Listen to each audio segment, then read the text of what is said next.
Yo, Grand Rising, everybody. Sorry, I'm late. Yeah. Well, we're just going to have open discussion today. So there's no 5-minute delay. We're just going to get started. Welcome to the channel. If you find me for the first time, yes, we deconstruct Christianity on this channel.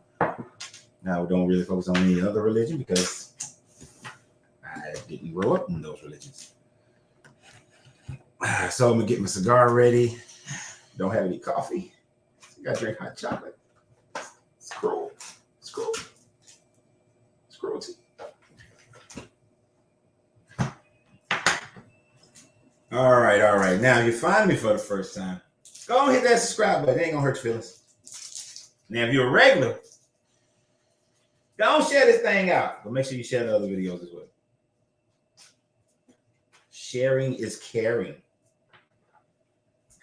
Even though I don't have any coffee, I got drink hot chocolate.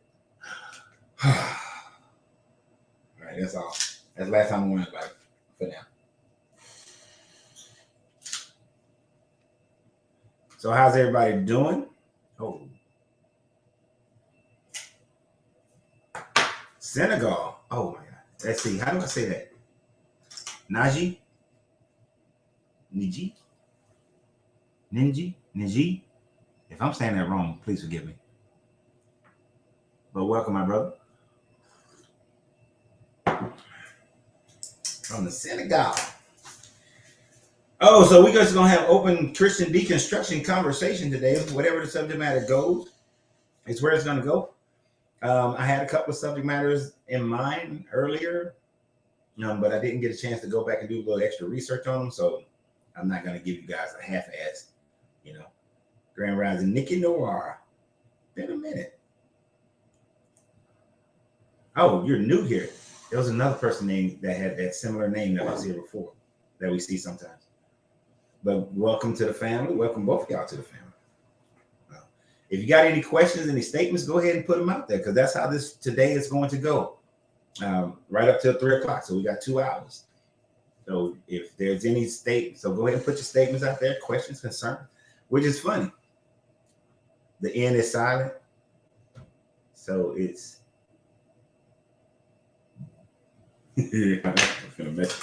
I like pronouncing people's names right. That's why it's important to me. Oh, so J-I-E G Jai. Okay, I'm thinking Jai. All right. Watching from Compton, California. Grand Rising Ryan. Twan. We'll be headed. Me and Angelina was just talking. We were kind of going over some of our ideas for a trip that we're going to be taking to California in March.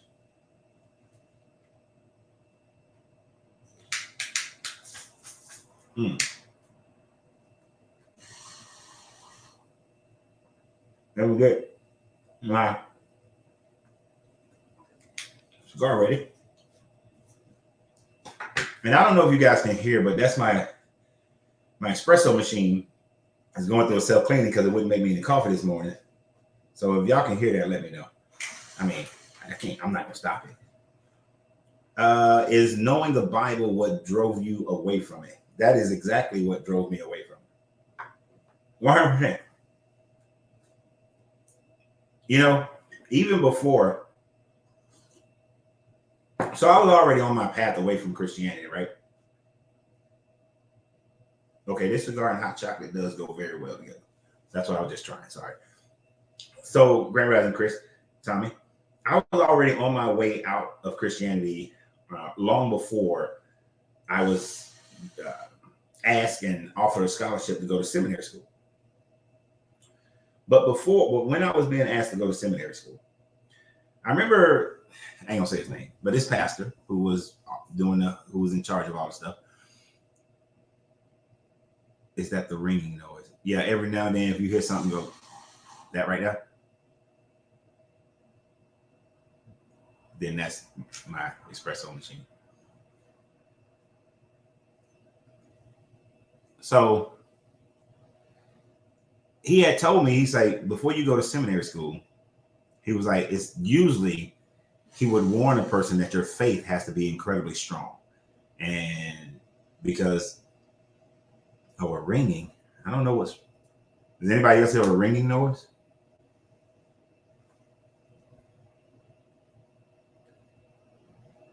I know my laptop got the, I don't know. So he was mentioning, so until we figure it out, I don't know what else is making that ringing noise. So he was telling me, he was like, look, your faith got to be real strong before you go to seminary. And this is before he understood where my thoughts were on Christianity.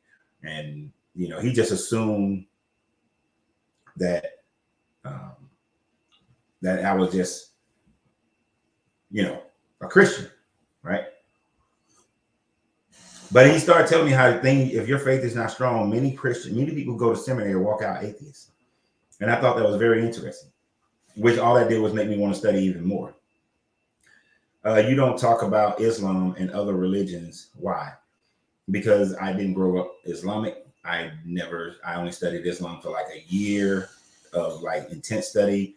And then beyond that, it was like hit or miss here and there if it came up as part of my other studies.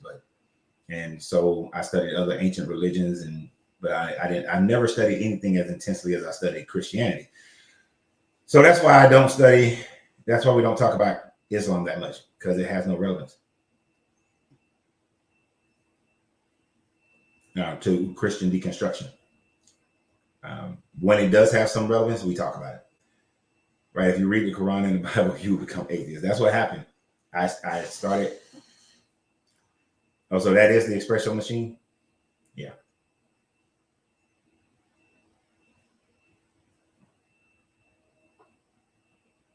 Did you hear the pushback that the movie, The Book of Clarence, is getting? Actually, you know what? I haven't. That's out directly to people. I've only heard people talking about, if that noise is bothering y'all, I can I can stop the cleaning cycle. So let me know if y'all want me.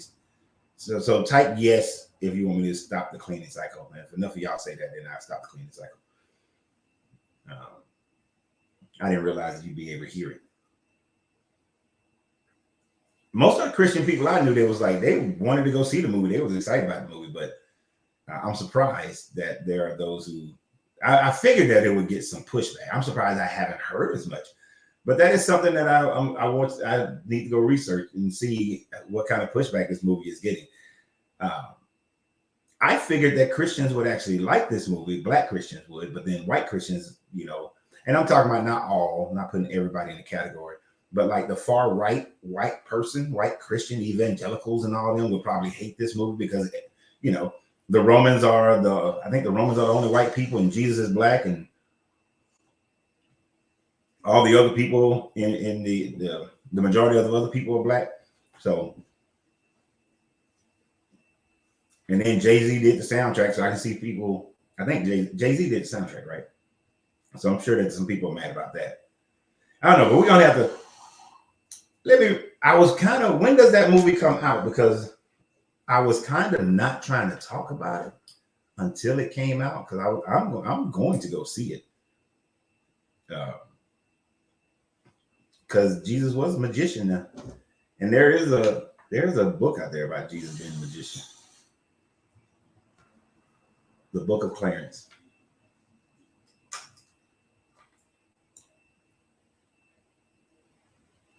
Oh, you're not letting that noise distract you. Oh, thank you, Joey. I haven't seen anybody from, I forgot I'm supposed to be my own rules, make sure I put people's comment up so everybody can see it if you're on YouTube or Twitch. So, is it already out?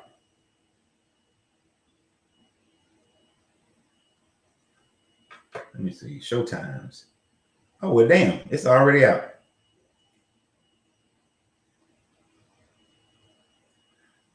Angelina, I don't know if you on here, but we going to see the Book of Clarence.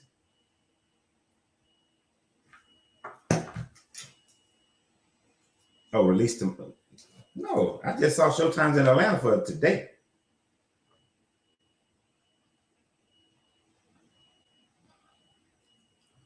Angelina, it just said I saw showtimes for, but you know what? Oh, hold on. Book of Clarence. Let me check that.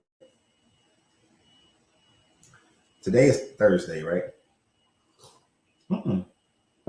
We could go to Movie Tavern in Tucker at 3 o'clock today and see it, or at 6 or 9. No, it's released today. Today, and they don't release movies on Fridays. They most time release movies on Thursdays. Oh, that's an interesting thing.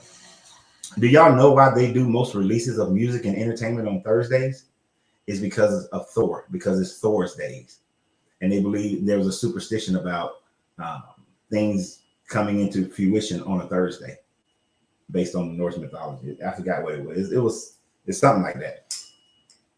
But I always thought that was interesting. I found that interesting back in the day. And that's why things get released on a Thursday. Let's see. Yep, it's Q&A today, Michael. Your online is broke, Angelina. Yeah, I'm definitely gonna go see that movie.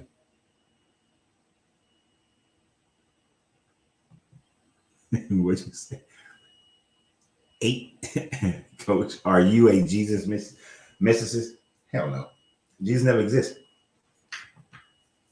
The Bible Jesus never exists. Some people name Yeshua, sure, but the Bible Jesus, no.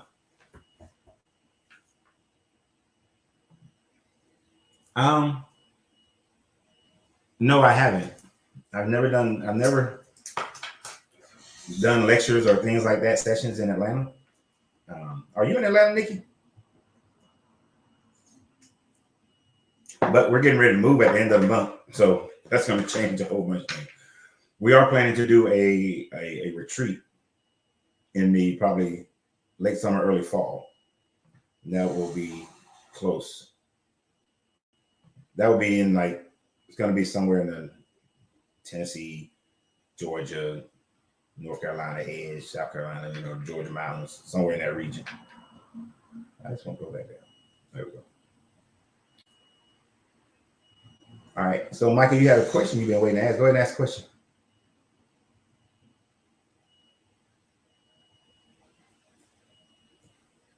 Grand Rising, Brian W.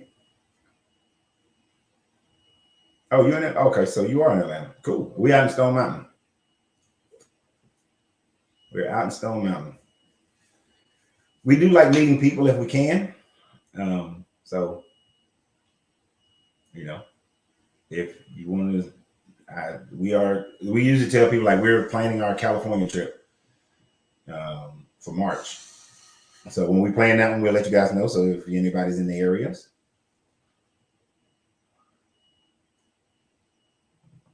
Grand Rising, Renee, how you doing?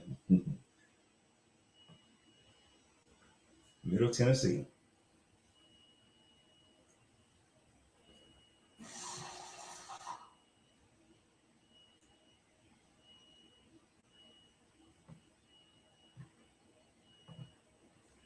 Can you talk about how you got through the painful and disappointment phase after you left religion? That's kind of where I am now. Well,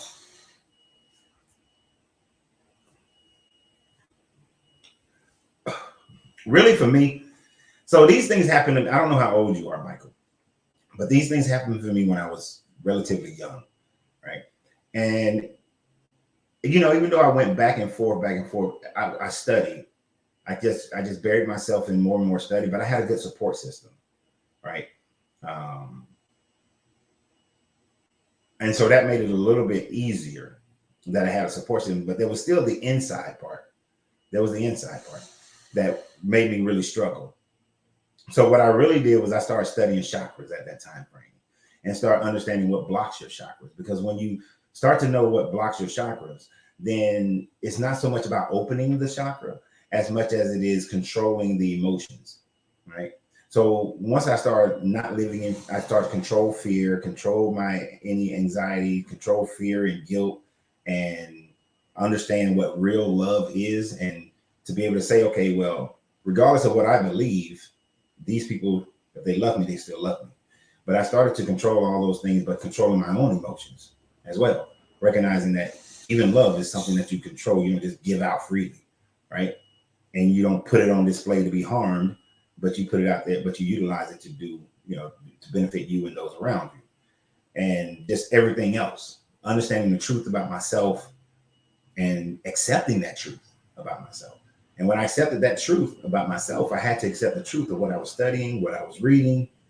And so it's just all of that, controlling all these emotions and then coming into levels of acceptance that it is what it is.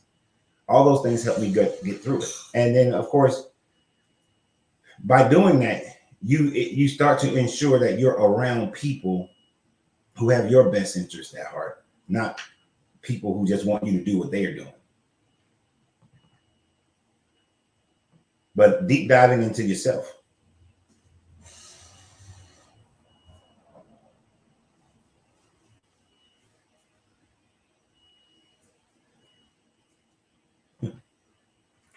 If the picture of Jesus is not him, who are we praying to? Caesarea Borgia.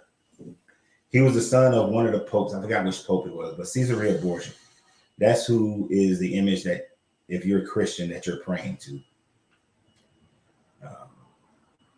And this is why a pastor would say, well, the color doesn't matter. The image doesn't matter. It's what you have in your heart.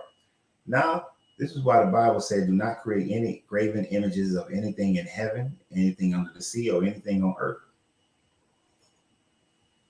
Because if you're looking at something, the eyes are the window to the soul, right?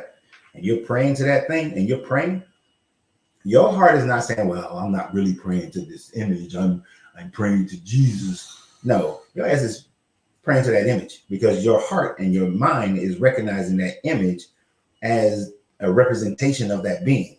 And if Jesus is supposed to be a representation of the God on earth, then that picture is a representation of that Jesus.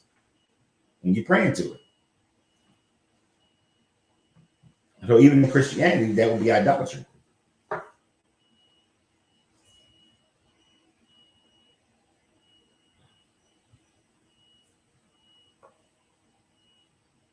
The Enuma Elish. Oh, for those of you who are on here who are in the subscription group, I listed some books. When I get the next list of books to you, the Enuma Elish is going to be one of them. So prepare thyself.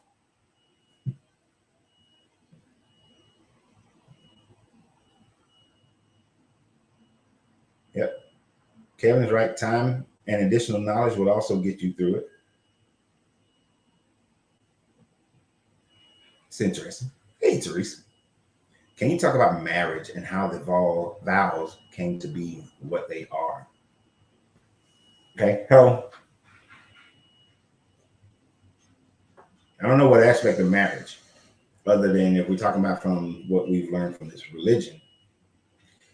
Marriage is just basically the commitment between people, right? And I say people because I don't care if you're, I'm sorry, y'all. This is my VA doctor. Hold on. This is important. Lorenzo.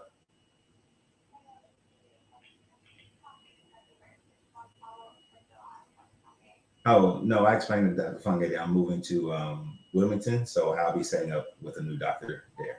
Okay? Dude, thank you.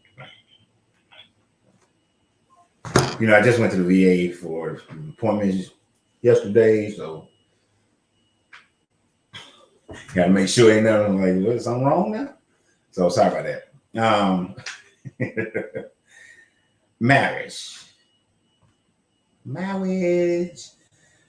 So because I don't have a problem with people who are polygamous or polyamory or shit, I don't even fuck, I care less about man, woman, however you want to do it. Polygamy, doesn't matter to me. Whatever y'all agree on and you're adults, that's fine. But it's the commitment between the people. Now, those marriage vows, which you would never find in the Bible. And I remember one of the times that I read the Bible, I was reading it specifically to find these vows, right? And I remember going to the pastor and I said, look, I read the Bible. I was looking for the vows and I can't find them. And I went from front to back. couldn't find them. Can you tell me where they at? And he was like, you're not going to find them in there. We have this other smaller book that we utilize. And I was like, well, that was a waste. He was like, no, at least you read the Bible again.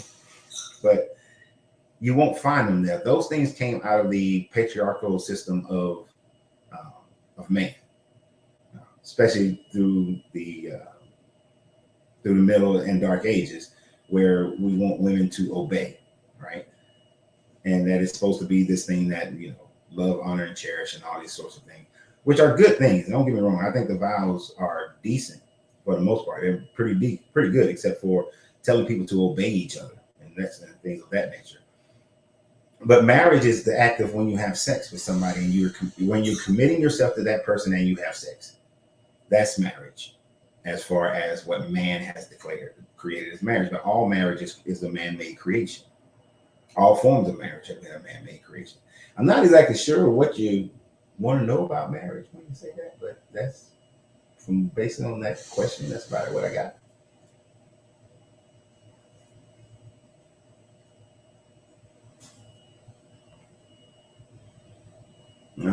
Why is that they are ignoring the archaeological evidence that God of Abraham comes from a mythical Canaanite pantheon of gods?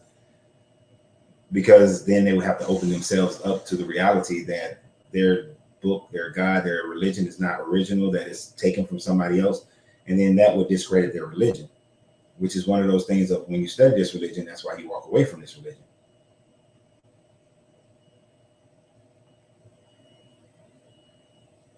I'm sorry, I'm gonna miss a whole bunch of questions because I'm getting way behind.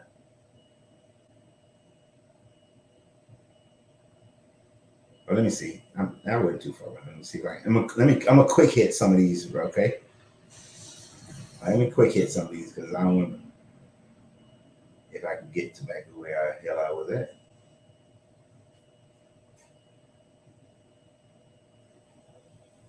Jesus was an accumulation of a bunch of people. Attributes, yes. Do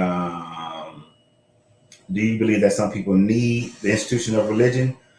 There are people who believe that they need the institution of religion. I don't think anybody needs the institution of religion, but they've been trained to believe that they do. Did the church change the Sabbath? You mean the Sabbath? Yes, the Catholic Church changed it to Sunday when Constantine came in because he wanted all of Rome to have their worship today be on Sunday. So they worked with Apollo and Mithra.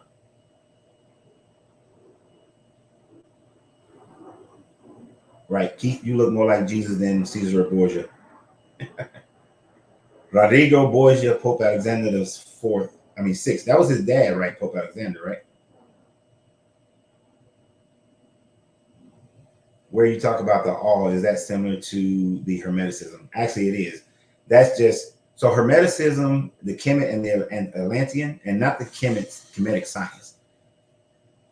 So Hermeticism and the Atlantean Kemetic teachings are the same thing, but the all, yes, that's in Hermeticism. Grand Rising, Karen, Sharon.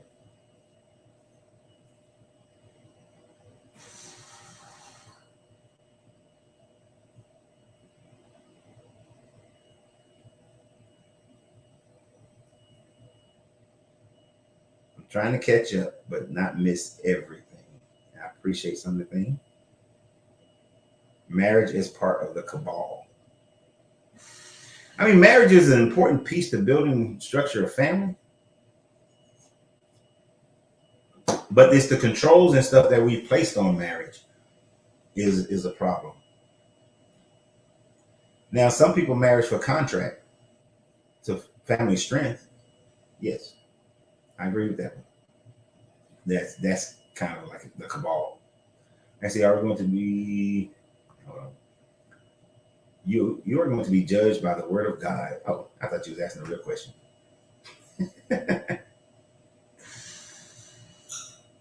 Dude, I mean, come on, man. You got something real to say? That's based on your book. I don't believe in your book, so it ain't gonna happen. You can't prove that that's going to happen at all.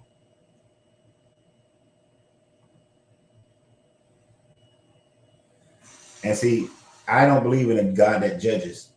A God that would judge in the way that these guys judge, hell no. I would reject that type of a God.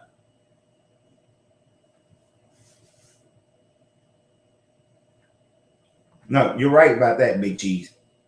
A lot of people will struggle and lose their shit to find out.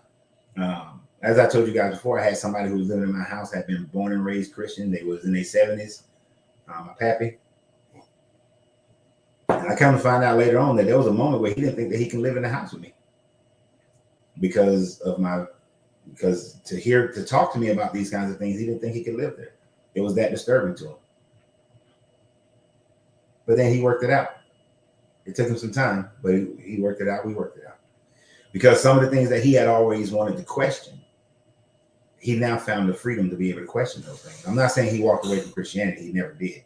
But he at least got some satisfaction in some of the questions that he had and things that didn't sound right. He got a better answer.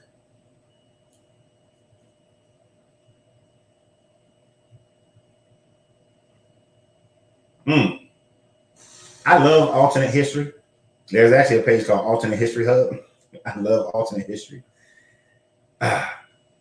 Echo, do you think that Christianity would exist if the Romans never conquered the Levant region of Israel? Hell no. Christianity would never exist. If it wasn't for the Romans, you would not have Christianity wouldn't exist. Period. Now, let's just say it was some Levantine people who wrote the gospel. But still, if Rome didn't conquer the Levant, and even if those writings existed, it is unlikely that Christianity would have survived, because that would mean that either the Greeks or the Persians, most likely. Now, I don't know if you're saying if Rome doesn't conquer the Levant, then that means they don't. And if they don't conquer Egypt, then Egypt would have still controlled the Levant. So it is unlikely that Christianity, if it would have even gotten started, would have survived, because the Jewish people, damn it, I ripped the thing. The Jewish people would have stamped it out, or whoever, or the Egyptians would have stamped it out. But because it would not have had that connection with the Roman government, Christianity would have never become the religion, a big religion in this world. Either the worship of Mithra or Apollo would have become the main religion of this world. Most likely, it would have been Mithra. Most likely Mithra. I think the letter J didn't appear until around the 1600s, so the 17th century. Yeah, because King James still doesn't use the letter J, and that was 1611. So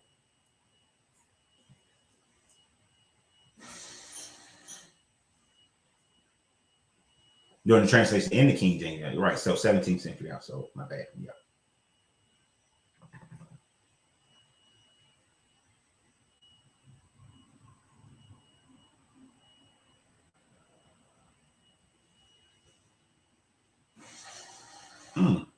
This is sad. Tina, is it? I don't know. Marie. I walked away from religion when two things in my life happened. The pastor told me it was her fault that her now ex-husband cheated on her, and to her best friend ended his life, and he said that he was in hell. That's messed up. And you know, many Christians would say, well, you were just at the wrong church under the wrong leadership. But these are supposed to be people led by God. Right? And it wasn't until the Catholic Church decided that they were going to have these issues, that they were having issues with people committing suicide, that they started making that a sin that you can't come back from. And to blame you for your ex-husband cheating, no. Nobody forces anybody to cheat. You make the decision yourself. But that's a horrible pastor. That would be a horrible any person to do that.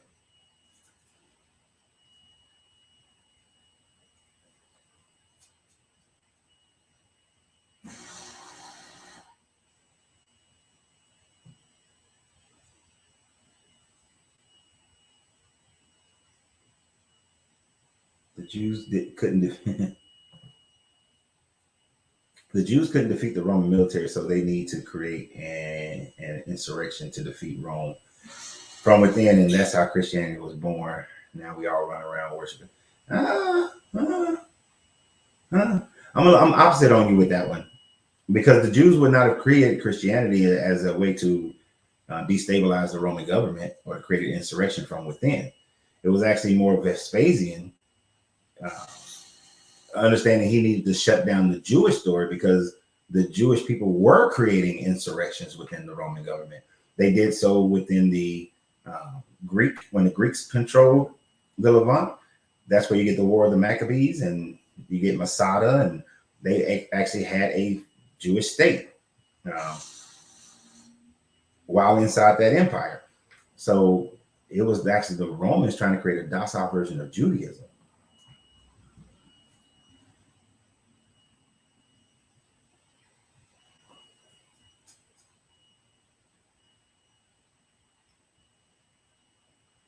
How you supposed to? I guess that's to that Sean guy. How is supposed dead gonna judge anyone who's alive today? Because he rose. He was in the grave for 3 days and had victory over Satan. I always found that interesting. Jesus is supposed to be God, but he went down to it took him 3 days to defeat Satan.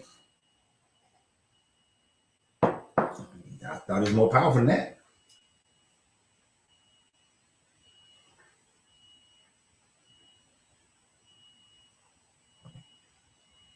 Grand Rising Torona. I have one of my brothers live in Austin, Texas. That's not reason. Well, I appreciate you.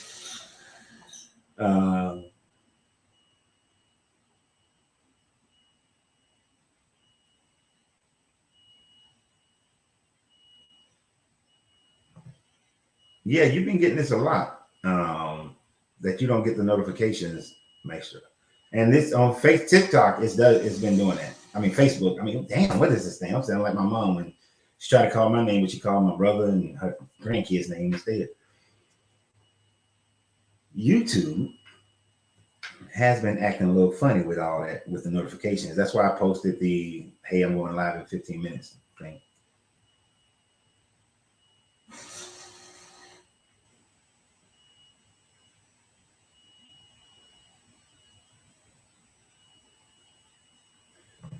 What's not historically accurate? Kind of the opposite.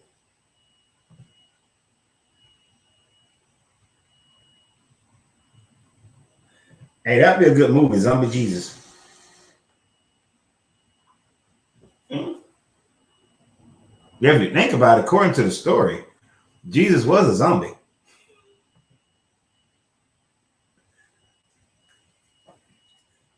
Oh my God. Hey, Sean, look, this is how it works, my guy.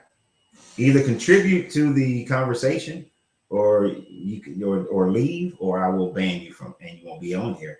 But just coming on here and just posting your Bible verses, no, that's what, if you can't have an adult conversation, then this is not the place for you. I don't mind having Christians on here, but you got to be able to add to the community, not just I'm going to post my little scriptures and everything, because that's spamming basically. And see, like, I can respond to this by telling you that according to the Kemetic people in the story of Horus, Horus said also that he was the way, the truth, and the light. So did Mithra say that he was the way, the truth, and the light. You would have to be able to respond to the conversation, but just posting your scriptures is going to get you banned. All right, just letting you know.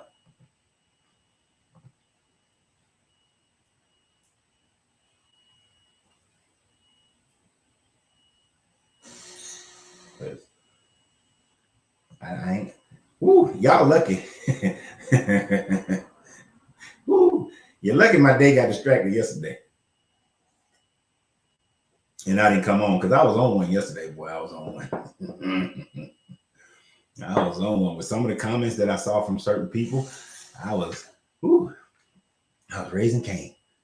I was on one.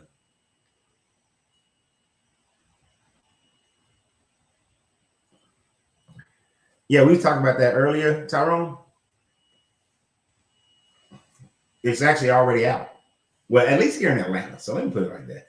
Because sometimes I know a movie may premiere somewhere else first, but at least here in Atlanta, it's already out. So definitely gonna go see it. Right. Angie, no. She was in the car with me. I was on one yesterday. It's a good thing the people who made this dumb comments aren't on this live, because if they were, I probably would lose my shit and go in. Know what I mean? I'm just saying, because, and Sean, you reminded me of that, because all you're doing is just posting your little verses here. If you can't be constructive to the conversation, and don't think I'm picking on you as a Christian, because some of the people on here who are on here right now, I had to tell them to either, they were doing something that wasn't tolerable, and I was like, hey, correct this shit. So I do that. I'm fair across the board when it comes to that. I'm actually a good judge. I think I should be judging everybody at the end. That'd be great.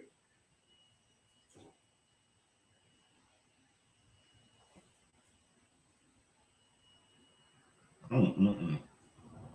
And this is a common, Marie, I can't tell you, because I'm thinking your name is Christina Marie. I can't tell you how many adults told me that as I was growing up. And then when I was a young adult, told me this very same thing, that I just need to stop thinking, stop reading, stop studying, and just have faith. What kind of nonsense does that make? It makes all the bullshit nonsense. Don't think for yourself. Just have faith in the shit that you've been told since you was a baby with no proof. Oh,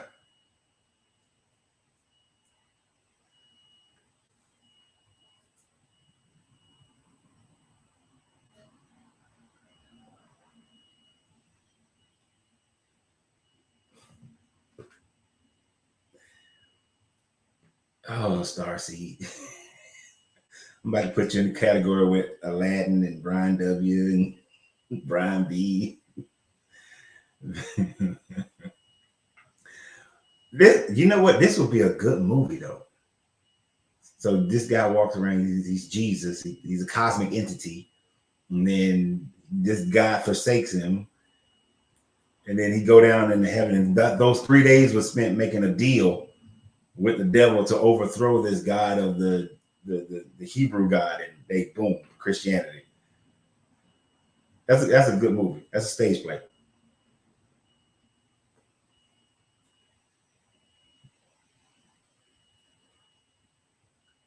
Yeah, that whole stuff. But that'd be a good little movie, though. I go watch that one too.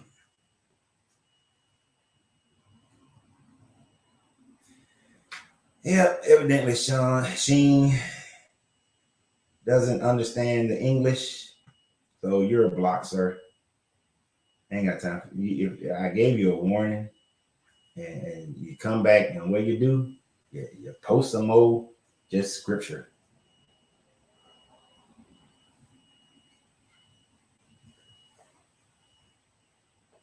Yeah, I'm glad you don't. He did. I'm glad he didn't care if I banned him, because I sure as hell did.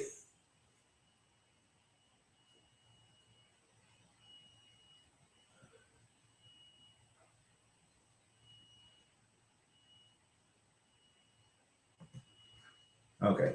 So all I want to know is someone to explain to me how God knew everything from the very beginning and of everything, knew that he would create man, that man would sin, and that he would have to send his only son to die for his creation, and yet still went along with his original plan.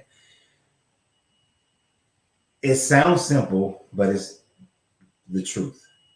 The God of the Bible that has all of these things that are expressed in your statement does not exist as an actual true being, but is a propaganda of a people who were trying to create a history for themselves.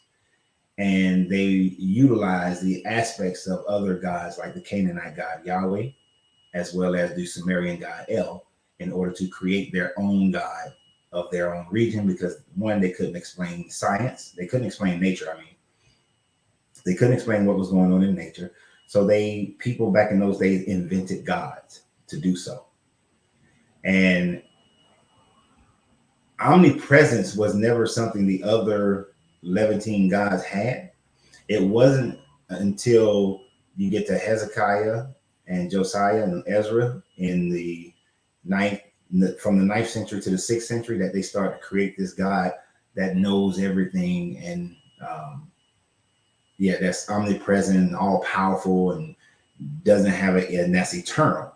Prior to that, gods were born, right? So once they did that, that was a man-made creation, and all of these gods are man-made creations. So it's not real.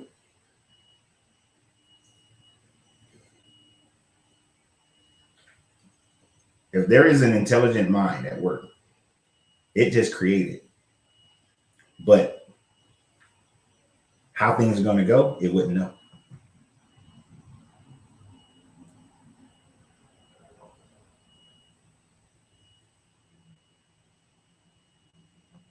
What?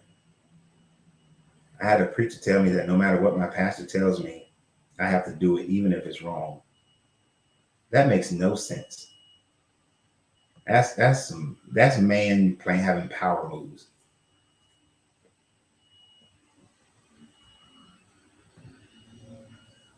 Had a discussion with a Christian who believes Black Ethiopians created Christianity. No. Ethiopia didn't get Christianity until 330 BCE. I mean 330 CE. There's no way they created Christianity. They were taught Christianity by a priest from the Coptic Church in England.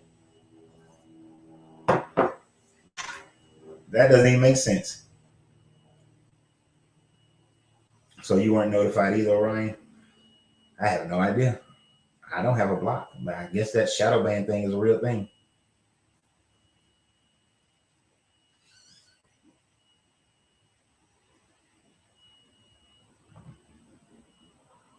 Can you speak on the parallels between the mystery cult's banquet and the antiquity of the Christian Eucharist? Well, it's all the same thing. Even though Christians try to separate themselves from what they call pagan religions, they are really a blood cult as well. All these religions, almost every ancient religion had some kind of blood cult issues with them. There are very few that didn't. Like, I haven't seen anything from the Akhenatans' worship of the Akhten that involved any kind of blood ritual. But every other religion in ancient cultures, for the most part, had blood rituals that were involved in them. Now, some of the native indigenous American tribes didn't have blood rituals, but we know many did, but most of them did, but there are a few that didn't. But the Eucharist is just their way of having the same blood rituals in their religion, because it's familiar to the people that they were trying to convert. The Romans had blood rituals, the Jewish people had blood rituals, and if I'm making a religion, I got to make it where it's easy for people to come into it.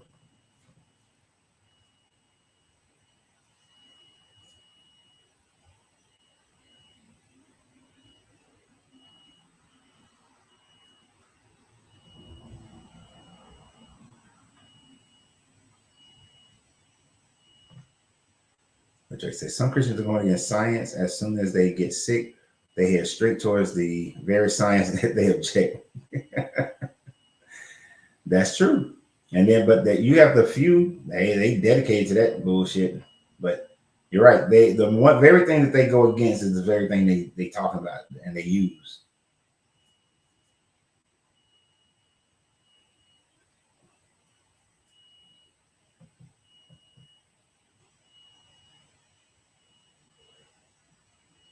Yeah, it's all that is covering in someone else's blood. I don't know when. We can't pinpoint when blood rituals started, but somebody at some point started believing that they had to sacrifice animals to the gods. Now, you look at the Sumerian story, the gods were living with them. So they literally sacrificed the animal and cooked the animal for that god. Now, They wanted the baby animals that was less than a year old or a year old. That's that filet mignon, right? They want the best cuts. And it's possible that idea of the gods living with them and they were cooking for the, like literally cooking for Enlil and Enki and feeding them, that once the Anunnaki left them, they started just burning it all symbolically, and that became their part of their blood cults that led to the continuation of it. Now, there are other places where people, like in the Aztecs, they Quetzalcoatl, he lived with them for a while, then left and said that he was going to come back. So they believed that they were feeding him, esoterically. So that could be where all the blood culting come from.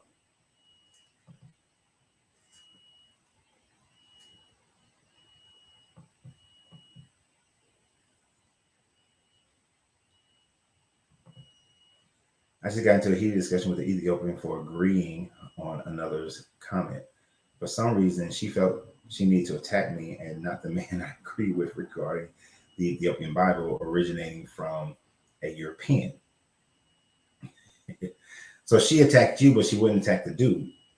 If it was a man, depending upon where she's at, depending on her family, I'm just put it on. I'm gonna bring it down to the family level. She can't talk to him. She's not permitted to talk to another man like that. She can only talk to another woman that way.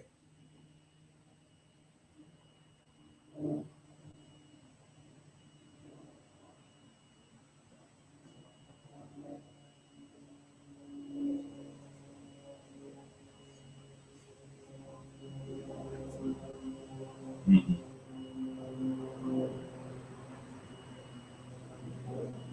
What was that? Stop her from going. Stop her from going. Teach her, love her, and guide her as a husband should. What is that? What is that connected to? Let me see. I bet I can find it before somebody can type it. I bet you this is what that's connected to. I had a pastor told me the same thing about following my husband in submission, which is probably about a pastor not doing wrong. But tell a person, you do whatever the pastor say without doing wrong. No, I don't. In a relationship, I believe we submit to each other constantly. Now, I do believe in somebody has to be. There's leadership in the marriage. At some point, you're not going to agree on something, so somebody got to make the decision. But you do that with counsel of each other. Talk to each other. Let's figure out the best way. And then you make the decision. But it's taking care of the other person. That's what's most important in a relationship. It's not so much like, oh, you the man, so you're always right, or you the woman, so you're always right, or trying to control somebody. That's bullshit. But taking care of each other. Brian B. Welcome, Brian B. South Africa.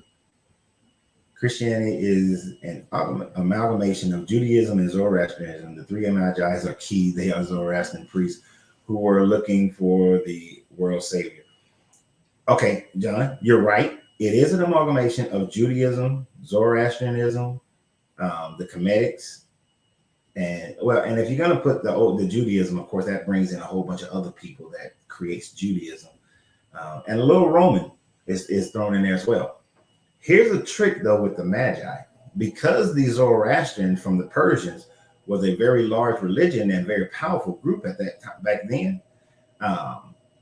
The Magi are also thrown in there as worshiping the baby Jesus as a way to say that even you Zoroastrians should worship Jesus, right? Because if you think about the Roman conquest, after they pass the Levant, they go into the Persian area. So it makes the Persians fall in line with the Jesus sect.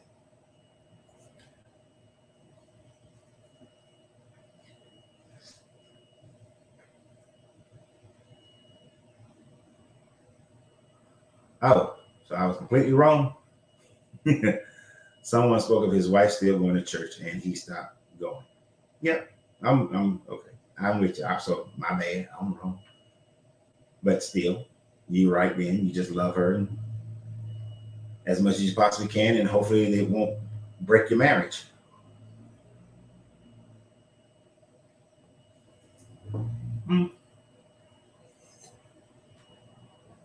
I would say that the Greek philosophy has. So when I said the Roman influence, I guess what I should have said is the Greco-Roman influence, because it's kind of hard to separate the Greek from the Romans after a while. By the time we get to first century, first, second, third century, fourth century, because it was very much ingrained in their society. But if you can be more specific, like what aspects of Greek influence are you thinking about? I mean, when we think about it, the whole New Testament was written in Greek. And because there were going to be mistranslations, that's one type of influence that the Greco-Romans had in the understanding of the Bible. Like, for instance, Mary being a virgin. The word for virgin that was used in Isaiah just means young woman. So when they translated that into the Greeks in Matthew and Luke, that just meant they translated to virgin instead of just a young woman. Plus, the Isaiah thing doesn't actually fit with Jesus, because they changed a young woman who has given birth to a young woman who will give birth.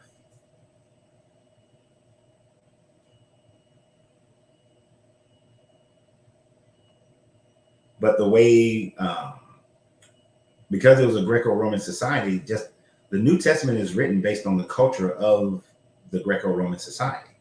So its influences are present in there, like rendering unto Caesar what is Caesar, the bringing of the woman for committing adultery and not bringing of a man is something that's more of a Greco-Roman societal aspect of it.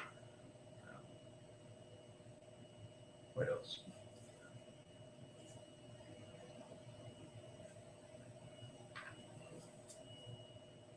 Nothing else is coming to my mind right now. So, and I refuse to just make some shit up just to be talking.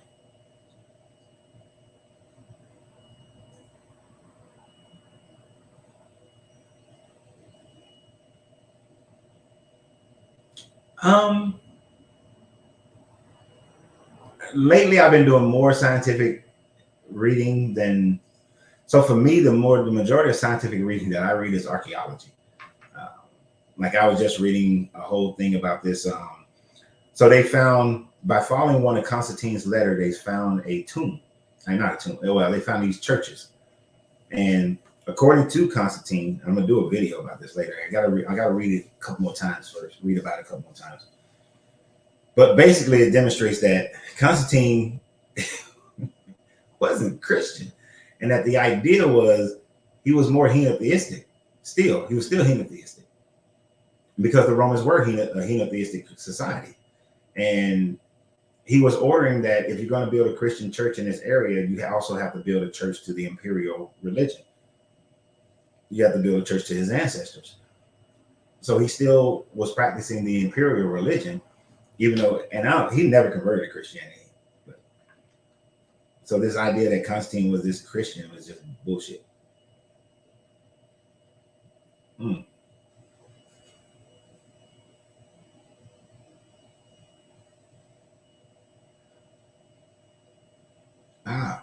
I see what you're saying. All right, thank you for being more specific. I think you'll see some more of the Stoicism in the New Testament. I think you'll see more Stoicism than you'll see. Well, the Platonics is in there too. Because Stoicism, with the New Testament, when you think about how, and some of the Gnostic writings, and it's about looking inside yourself, and the kingdom of God is at hand, and the New Testament goes more away from community. It's like in Judaism, it's more about community. New Testament is more about yourself. So I think that there's more Stoicism influence than the Platonic, than Platonism. So, but I do see some of that. I do think that influenced the writings of it, especially since It is my thought, based on the evidence that I've seen, that Josephus ben Matthias, Philo of Alexander, and I couldn't remember Philo's name a couple of videos ago, a couple of lives ago, and Herod, that with them being Hellenistic Jews, that they include, they were already with that thought process. That was already their opinion of life.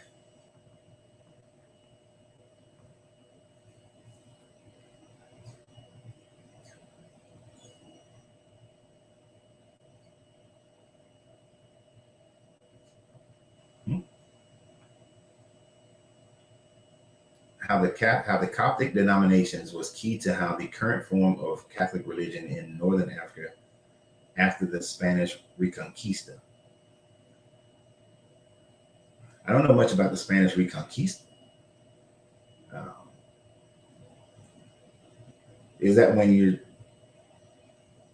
But if you're talking about the Coptic denominations in the current form of the Catholic Church region in North Africa, I don't know much about the Coptics in North Africa in more recent times. I just know about the Coptics in their formation of the Bible, in their dealings with the Christianity in the 4th and 5th centuries.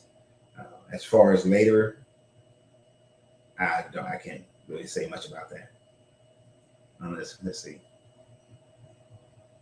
You did have the. No, that wouldn't have been the Spanish Reconquista time frame either. That's still Roman. Yeah, no. You tell us. Uh-oh. Grand Rising Josh. There's somebody else who normally comes on here from Australia as well. Can't think who they are.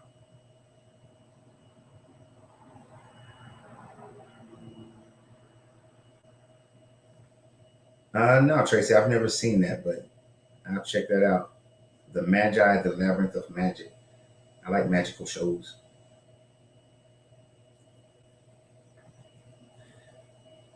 For years, my own grief was used to hold me in the clutches of the church. My older sister passed away when I was very young, and I was constantly told that if I ever wanted to see her again, that I had to be a good Christian. And this is why I was saying that the process of opening your chakras is not so much about believing in chakras as much as it is the fact that you gain control over all those types of things. Like, you have to rid yourself of grief in order to open your chakras, right? When you can put grief in its proper place and understand it, then it allows you to move on from things that are holding you into it. And Christianity definitely uses grief and fear and shame, to keep you under their thumb. But when you can release yourself from all those things, they can't hold you.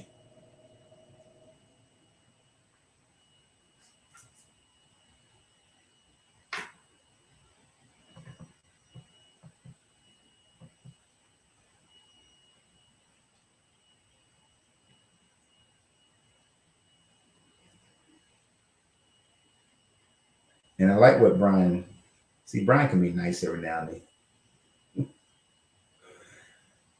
I said gently, you will see her in the picture in your own mind, and you don't have to be a good anything to accomplish this. You never needed the church or their books.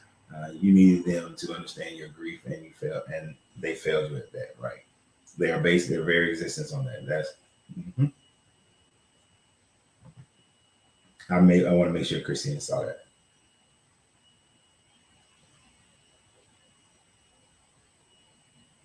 Yeah, you did. For now, you got me on something. That's an era of thing that I haven't studied, or if I did, it was so long ago that I don't remember. So you got me for now. Don't get used to it.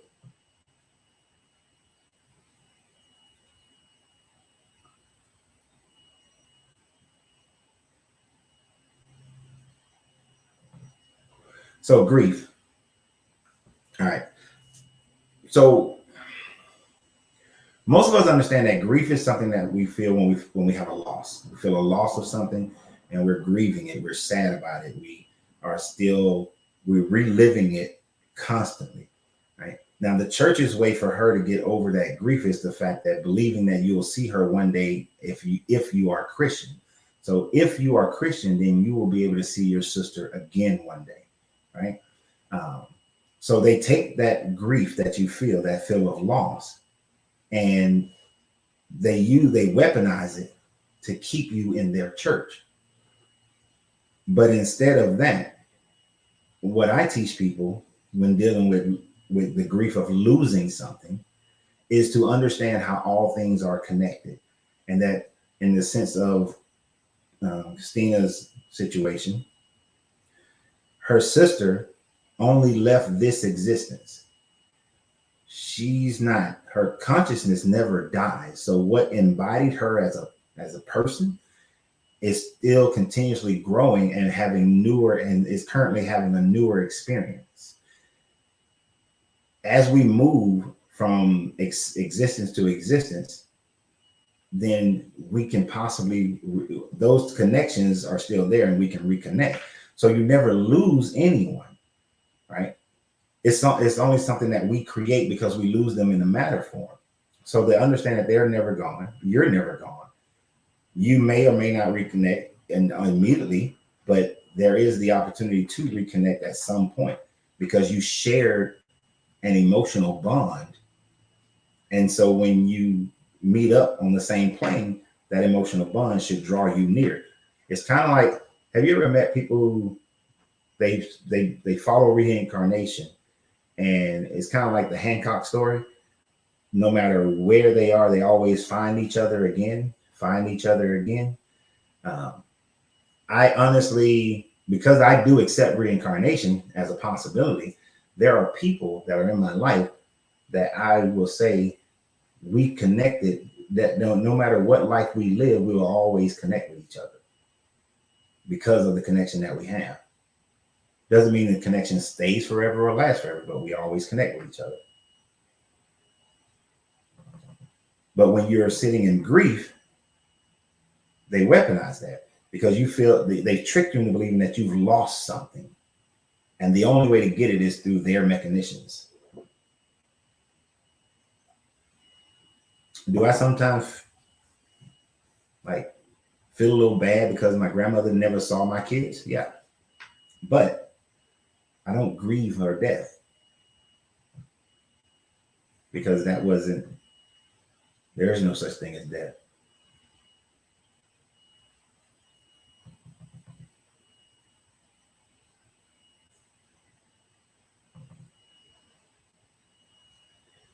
And this is, do you think you reunite with loved ones you dearly miss? This is the hard part of that. So my grandmother being Christian, my consciousness, and this is not derogatory at all, but that Christian consciousness is like right here. My consciousness is like up here. My grandmother may have come back to this planet to retry again. I'm not coming back to this planet to retry this shit again. So I won't immediately reconnect because she's on this plane, the matter plane of existence. I'm on, let's say, spiritual plane B. She's on matter plane A. Well, we're not able to connect in that format. Until she comes to spiritual plane B, there is no connect. We can't connect the same way. And that's based on the Hermetic law of correspondence. As above, so below, as above.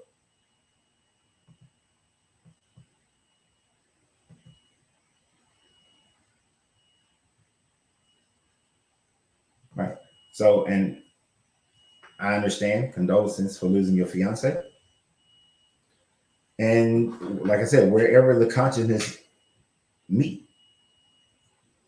Now, at some point, the goal is that we're all rising in consciousness, and there has to be, there's an end level. There's a level that you can't get past, and that will be to go outside of the mind of the all, right? Can't go outside the mind of the all. So there's a ceiling. And that would be the only guaranteed place where we can all meet.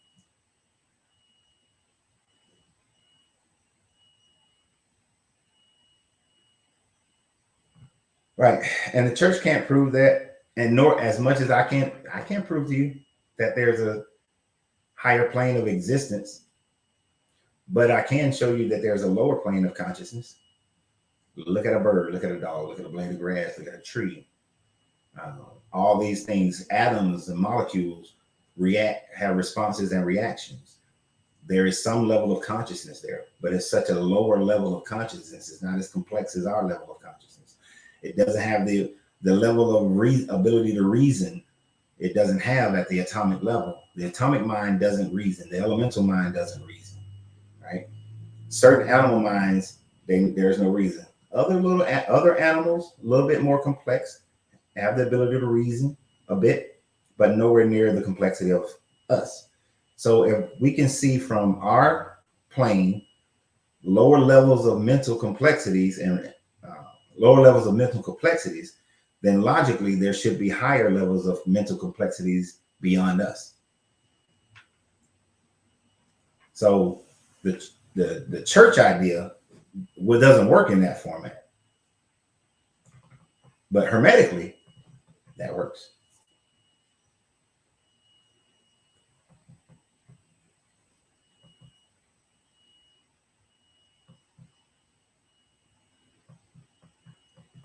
I know I got behind again.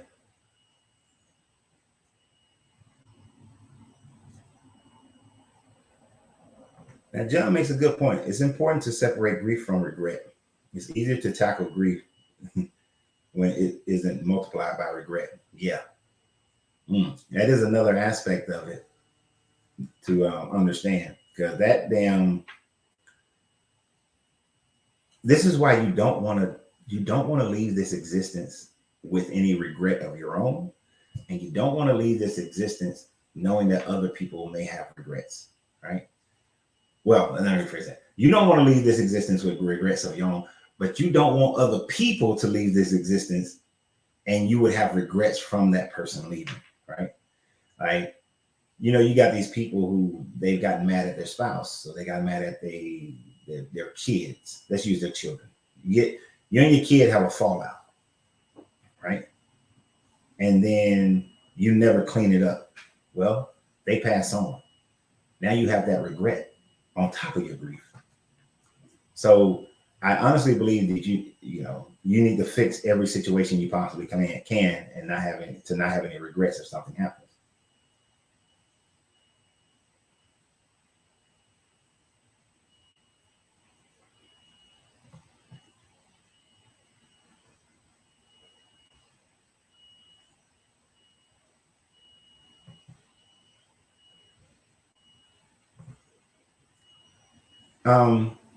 So not just their thoughts and process of God, but their thoughts and process and their opinion of how life should be based on the culture that they was living in.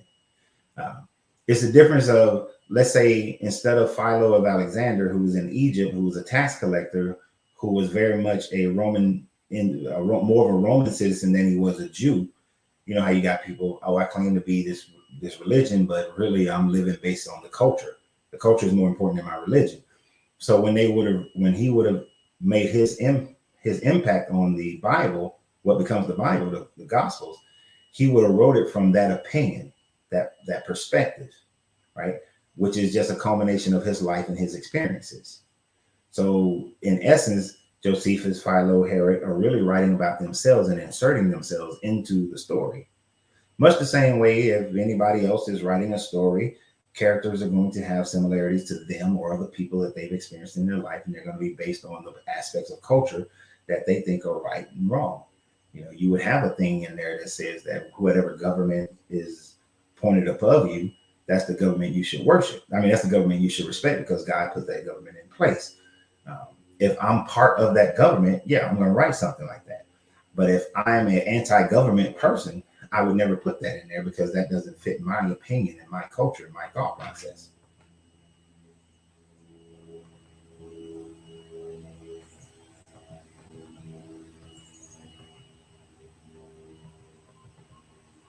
And I got behind again.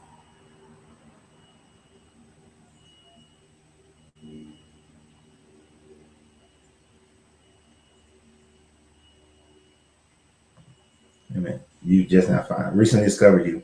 If you believe in Jesus, how do you believe in Jesus? Is he still a savior of mankind? No, I don't believe in Jesus. The Jesus of the Bible, no. Could there have been, Josephus writes about 4 different Yeshuas who were going against the Roman government. So there was probably some Yeshua people around, but they weren't the Bible version of Yeshua. But as far as a savior, the only savior I need is myself. I save myself, but there's nothing really to save me from other than myself.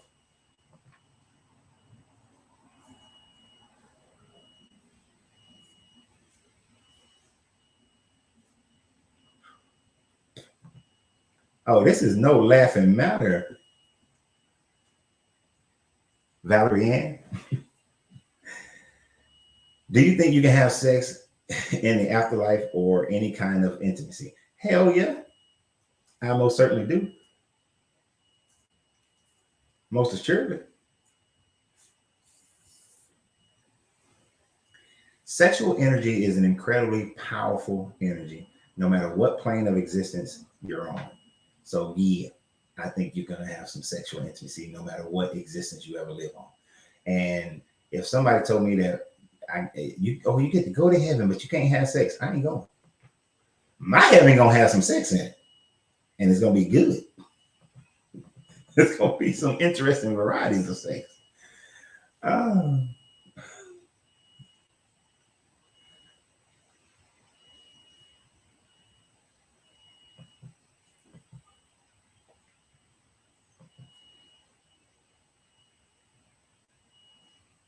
All right, I'm trying to catch up a little bit.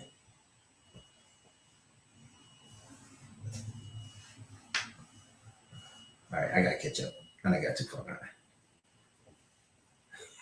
Valerie, yes. Oh, okay.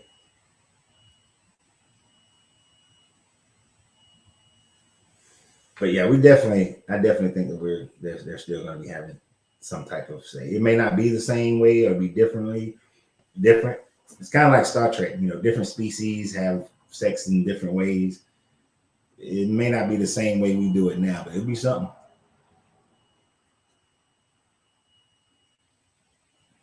Exactly, Star Seed. Them Muslims say they're gonna have them 72 versions. What's the point of having 72 versions if you ain't getting none? That is very much a male centric mindset. But yeah.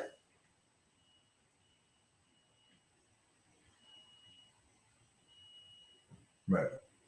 Yeah, I definitely think that we're gonna have some of that.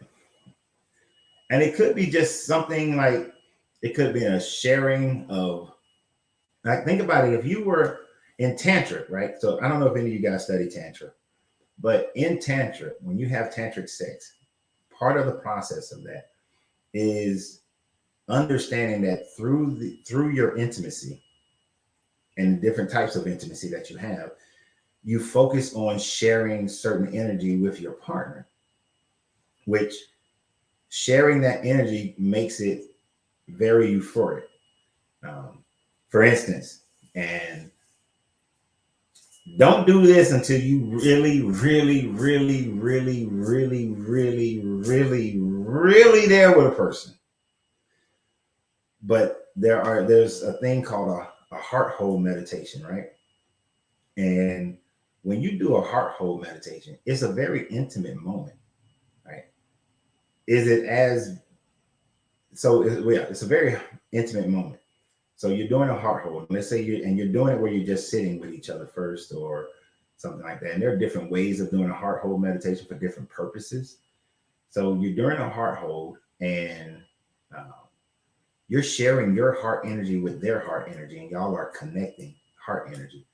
Now, when you do a heart hold meditation and you're having sex at the same time, that's a whole nother level of emotions that are now attached to the intimacy of sex at that point. So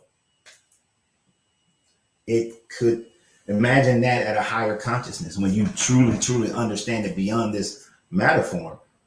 you know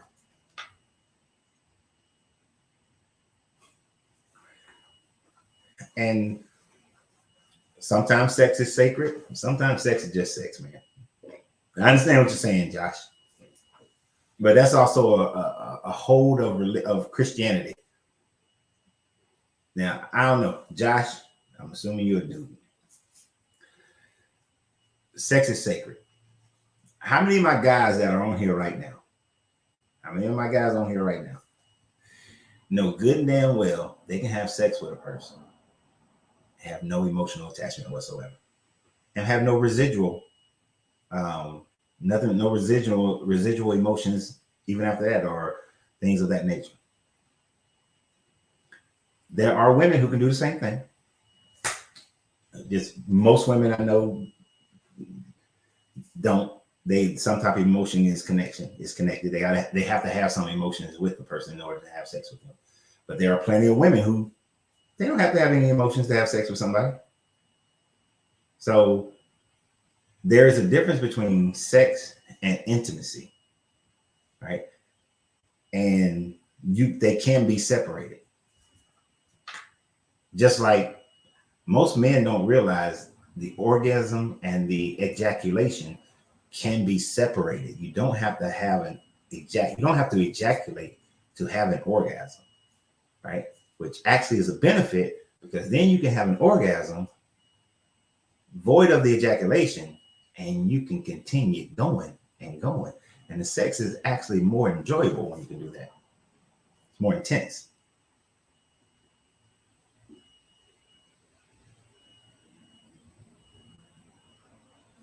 See? Now for Lacey, sex is always an exchange of energy. It can be an exchange of energy, but what energy are we exchanging? Like a man can have, you can have sex and just have an exchange of sexual energy, but you don't have to have an exchange of heart energy. I don't have to have an emotional exchange of energy. I can just have an exchange of sex energy. I can give you that, but I ain't got to give you my heart energy just because we're having sex. Oh, Brian said it. Sex is sacred. Intimacy is sacred. Sex is not sacred. Sex. Intimacy is sacred. I mean, when you look at the base purpose of sex, the base purpose of sex is to procreate. But when we add intimacy to sex, that draws us closer in bonding with someone. And no, if you call the women hoes, then the men are hoes too. How about that? Now, I know you're just joking, Maestro. But I just want to make sure we know that.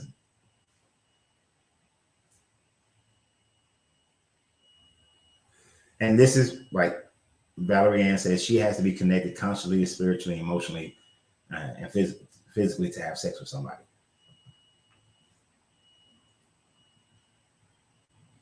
I mean, it says sex is sex if you want it bad enough. And Brian said he just got to be horny.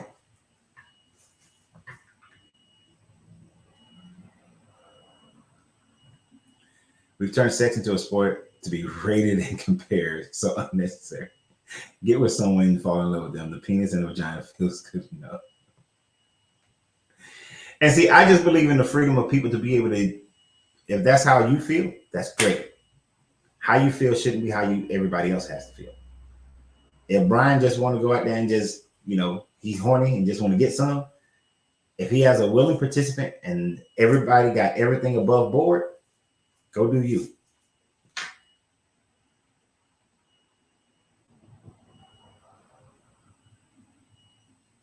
No, Lacey, I can tell you through personal experience that and this is one of the things about what I do and what I teach, because I control my emotions. I control my emotional energy like a champ.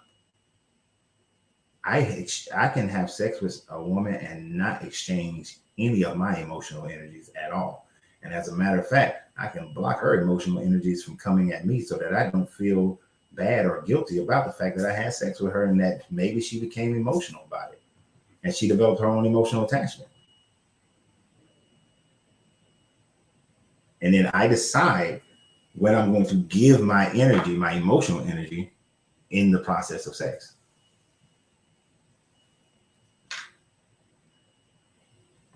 Now, Should it be sacred because it leads to procreation? Sacred? No. Guarded? Yes. I mean, I know they can kind of go hand in hand, but I'm talking about sacred as far as emotions and things like that. But guarded as far as like you don't want to go out there and procreate with everybody.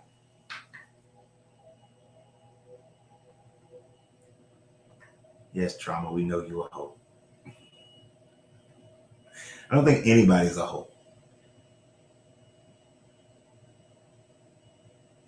I think you just need to be. It would be so great if everybody was just upfront and honest. Just be upfront and honest. I think that'd be great. Yeah, sex can become an addiction, and it can become a harmful addiction.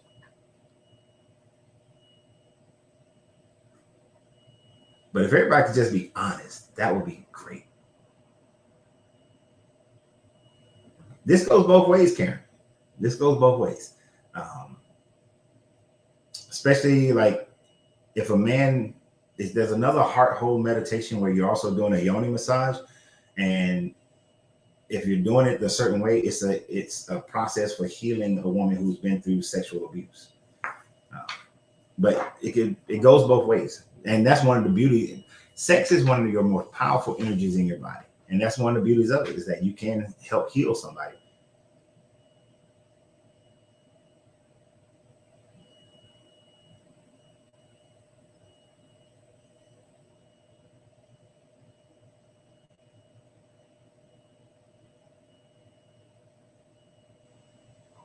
Now, and you're right. You have to be really, really good at controlling your emotion to not absorb the other person's. And I'm not saying I've been able to do that for the majority of my life. No, that ability is, what year is this? It's 2024 now. So that ability is probably not to 20, 2010, 2010, 2011.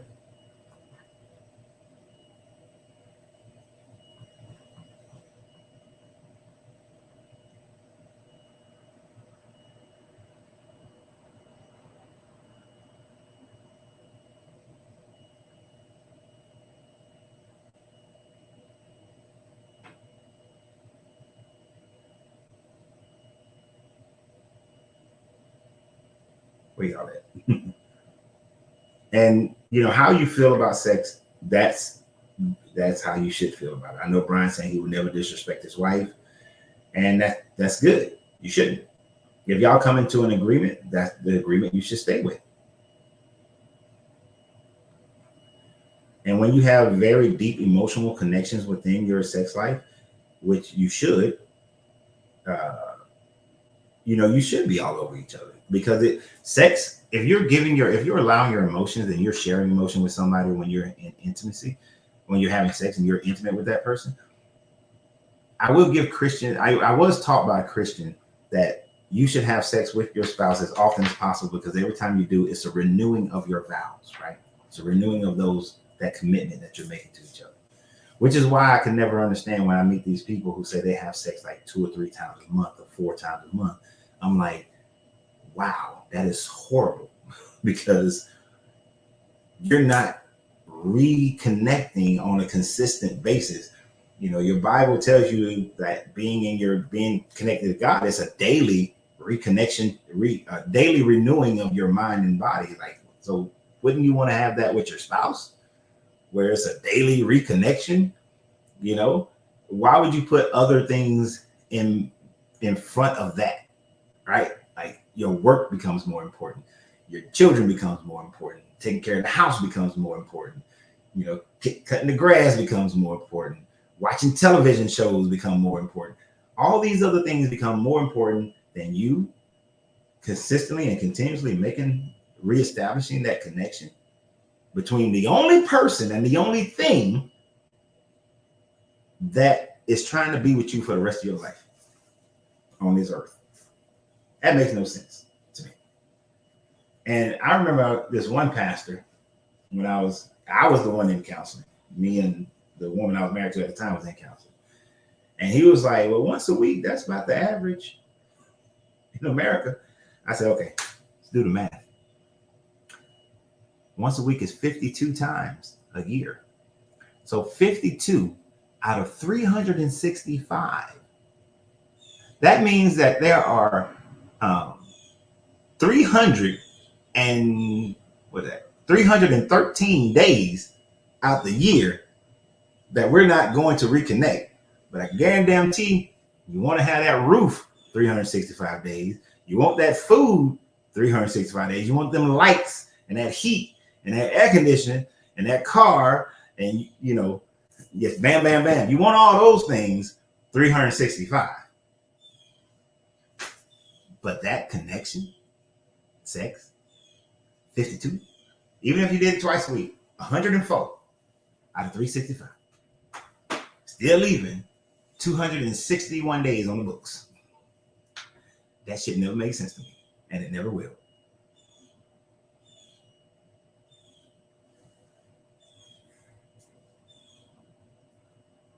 Never gonna make sense to me.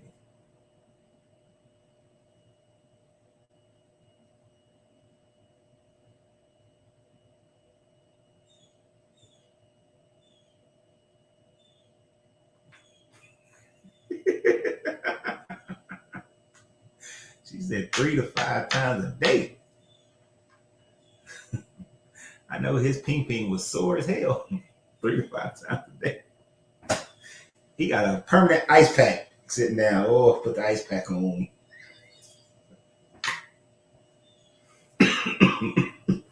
Sorry, making myself laugh.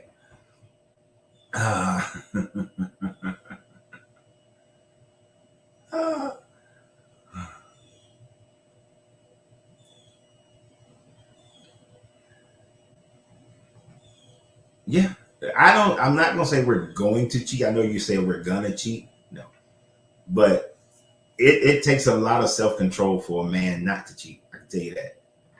It does take a lot of self-control for a man not to cheat.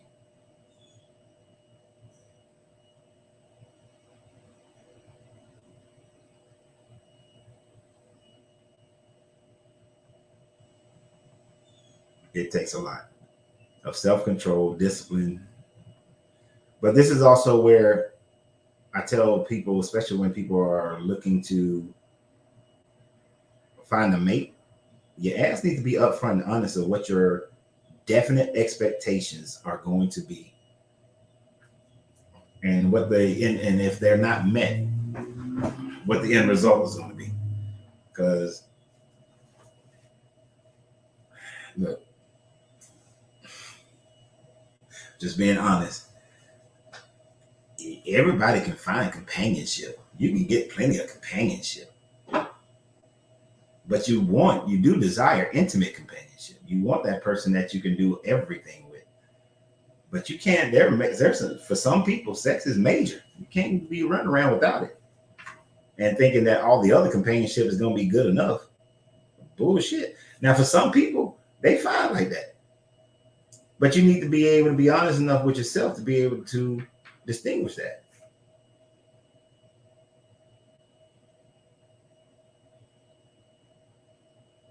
Like, trust me, I'm upfront like a mother about everything.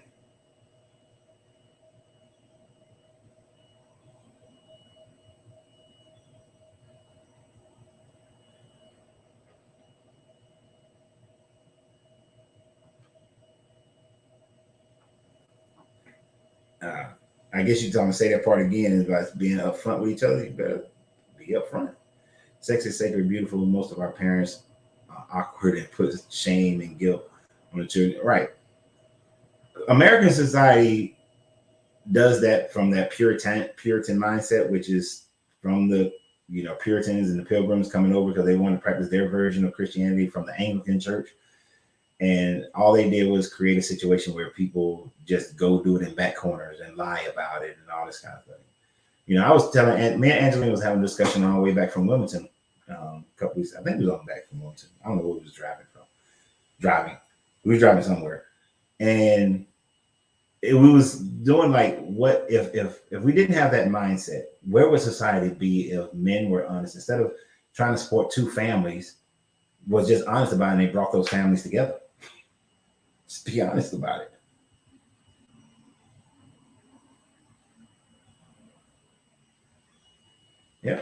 And if we were honest with ourselves, we would find that felt that the Bible is still all kinds of wrong. Yeah. But people are not honest with themselves. People lie to themselves more than they lie to anybody else.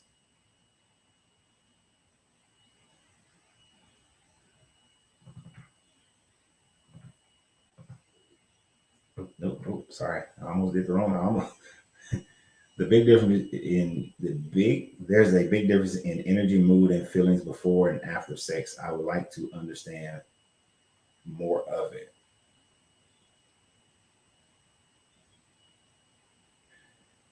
We have to get a little bit deeper into what do you mean by that, because like before sex, there is it depends. Like if you're emotionally attached to that person, um, that energy is different than a person who's not. Like when I think Brian was saying they just horny, or somebody was saying all they got to be is just horny. Their energy, their mood, their feelings are different than a person whose energy moods are towards somebody that they want to be closer to emotionally, right? And then after the sex, if it's just plain sex, then it's just a release. But if you're connected to that person, then you have the euphoria of sharing, and you feel their emotions are also feel. Y'all are sharing your emotions, and so that euphoric feeling that you have afterward, part of that energy is the fact that you just experienced their emotions as well. Even people who have connections like that sometimes don't understand what the hell's going on because they haven't learned to identify it.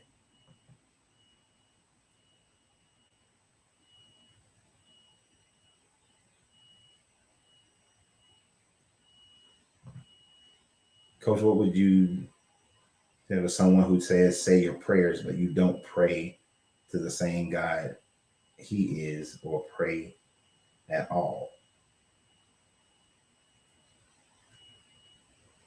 So is this somebody that I'm with?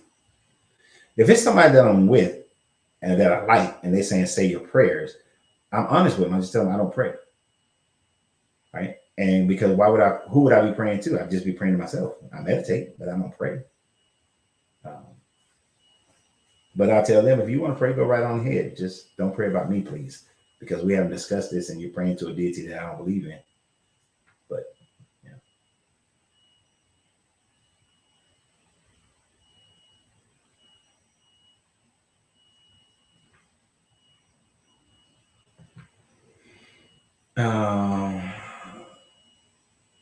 But wouldn't it be leading people on if a person said they are okay with a relationship but only want sex, is manipulative? Yeah, that is manipulating, because you shouldn't say that you would want a relationship but all you really want is sex. You should be honest with them.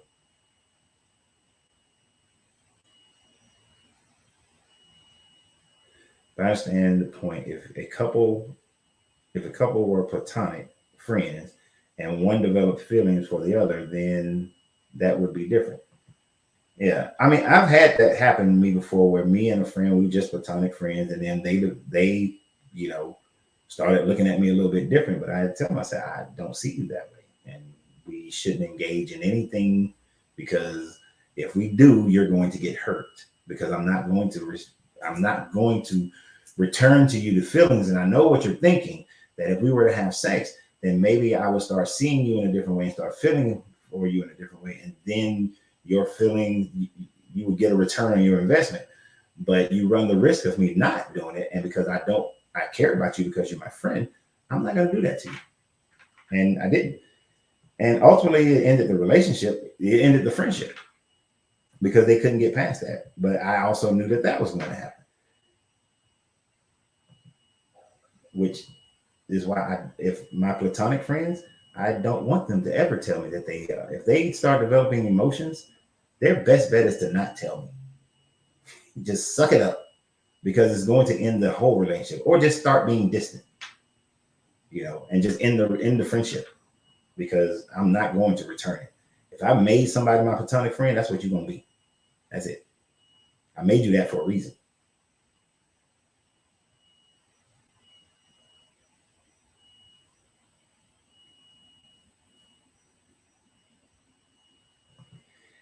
Yeah, a woman's purity has been sacred long before religion, but let's understand why a woman's purity has been sacred.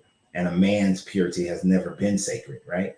A woman's purity is only sacred because that way a man can know that the child is his child. Before DNA testing and all that kind of stuff, the only person who you know, like as a baby, the only person who you know you are biologically attached to is the mother. You know that's your mama, but you have no way of identifying if that's your daddy. So her virginity is the only way you can ensure that you are the father. So it wasn't sacred for like spiritual purposes. It was sacred for heredity. Yeah, it was heredity.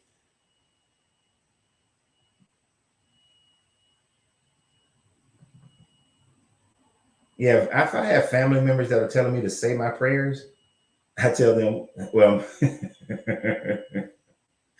me and my family a little different. If like my cousin came and she was like, you need to say your prayers. I'm like, for what? To who? You don't believe in your God? You say no prayers to your God, girl. You better go on that bull. But she would take it as a joke. They would, most of them, you know. But I know who I can say a certain ways. Like if one of my aunts said, say your prayers.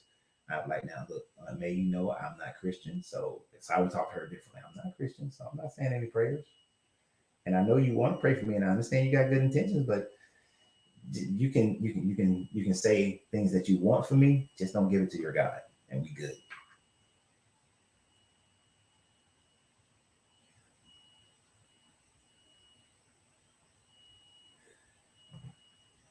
If they actually see, here's the difference. The average, if the Christian person who walks down the street, probably not. They don't give a shit. Or the ones who come on here, they don't care about my permission. But if you are somebody that I respect and I love, and you respect and love me, you care about my permission. So that's the difference. But I don't worry about those people.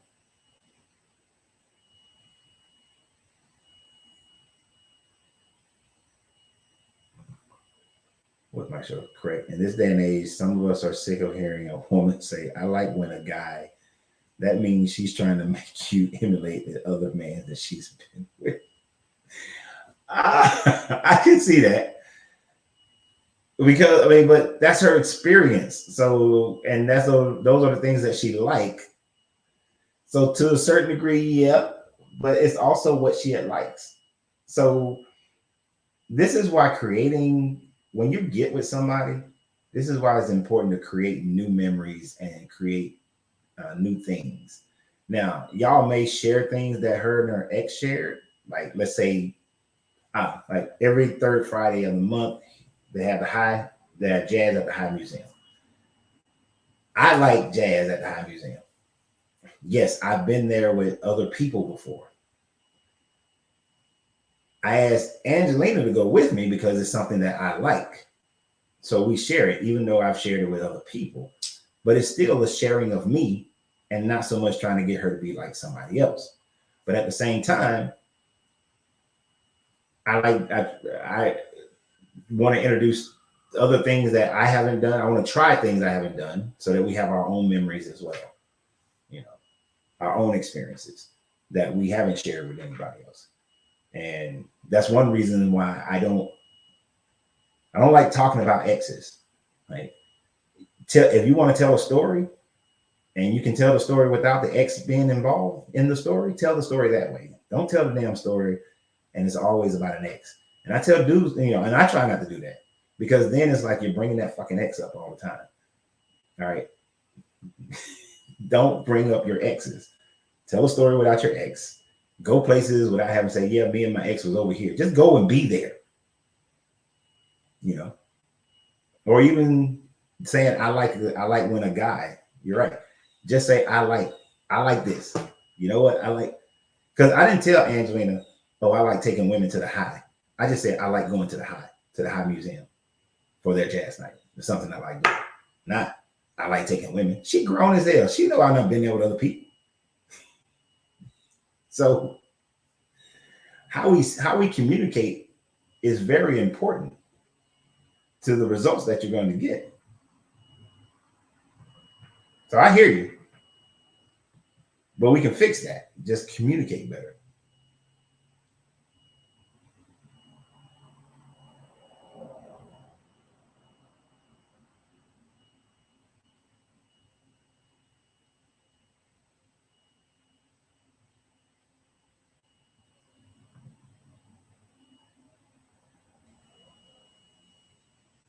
Oh, that's an interesting one. Wouldn't prayers cancel out each other when two enemies pray to the same God to destroy the other persons? Or does a person with the most power pray gather the favor from God? Yes and no. It is not prayer that moves anything. It is willpower. It is willpower. Do you think that John Stockton wasn't praying that they was gonna win against Jordan?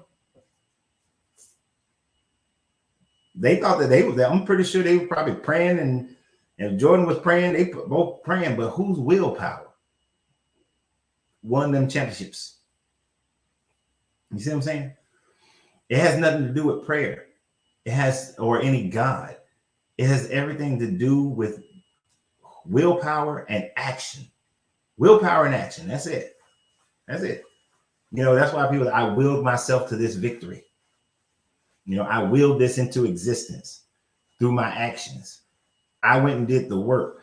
What did Michael Jordan say one time? He said, everybody who comes to the NBA is a star. But the work ethic is what makes a person an all-star or a superstar. Because anybody in the NBA, you send them to the little rec league basketball court, oh, they the shit. They killing everybody. But in the NBA, they ain't got that same work ethic to get there. Now, there is natural talent for those that are different, but for the most part, it's willpower and it's work that you put in. Got to put that work in.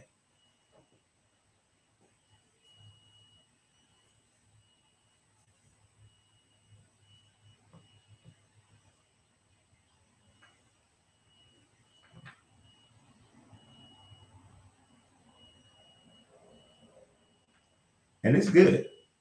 Her life partner was close friends before they started dating. And I do think that you should become friends with a person before y'all start dating. There's a difference between here's that person, we became friends, and there ain't no way in hell we ever gonna date. Ever.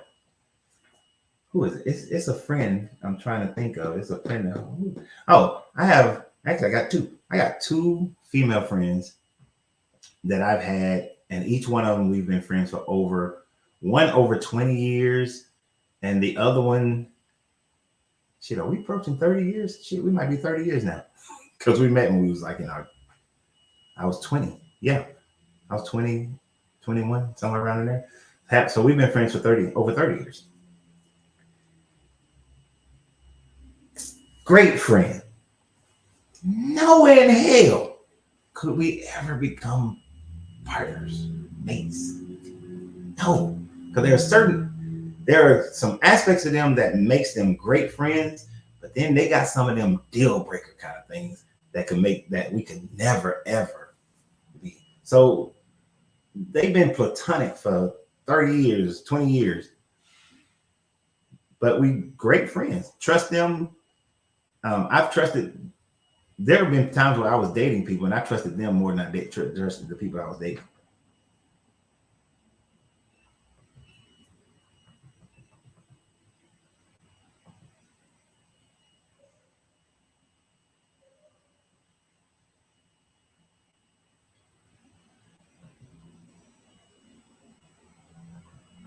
But it is, and this is one of the most. This is why when we go through like the subscription group, for those who are on here who are on the subscription group, when we go through the chakra portion of it, it's really about knowing who you are. That's a very important part. Is the opening your throat chakra is understanding the truth about who you really are and accepting that truth. Because as long as you're lying to yourself, you can never ever actually have that kind of soul connection that you desire, because you putting up with bullshit that you know that you wouldn't tolerate, or you're being something that you don't want to be.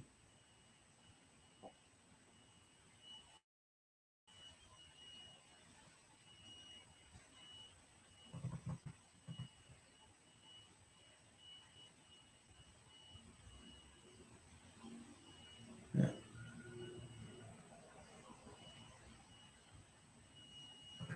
And this is true in general. Women by nature look for the man to lead. No, we don't look for them to lead us. So taking her somewhere you've been before is acceptable. Yeah, I mean, but it's almost impossible with me to. So I'm gonna take quick hit. So I was with this woman, and she was like, "I don't want to go any place that you've ever been with another woman. I don't want to go any place." I said, "Okay." So then she wanted. So this is here in Atlanta. She started naming restaurants. Nope, can't go there. Start naming places. Nope. Event places to go to. Nope, can't go there. Wanted to take some trips. Nope, can't go there. I mean, and she got so pissed off because there was virtually hardly any places in the Southeast, none of the major places in the Southeast, most of the major places in the United States. I lived in Germany for 3.5 years, so Europe, Middle East, North Africa, Central Africa, that's out of the question. I like, look, Asia and South America, and depending on where in South America, Asia and South America, you might be good. We ain't going nowhere in the Caribbean, hardly. Well, there's a few places in the Caribbean, but I was like, nah. Got so pissed off. Now I was like, because it's stupid to me. It was dumb. It was dumb. Just because I've been somewhere with somebody else doesn't mean that it's the same. We're creating a brand new memory here.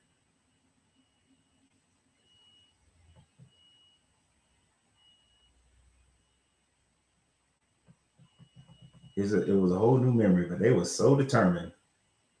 We wound up going to Augusta. We had to settle for Augusta, Georgia.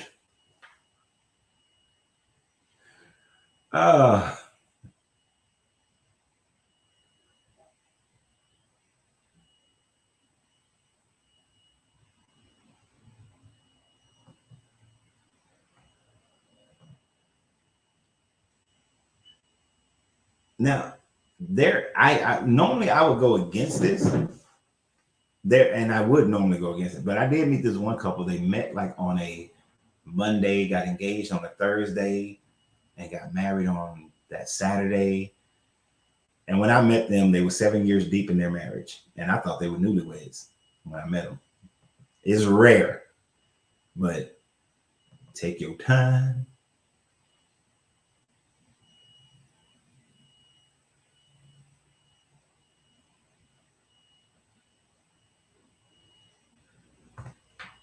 What would you say is the difference between if a person prays for the well-being of a person or if someone wishes goodwill for a certain person?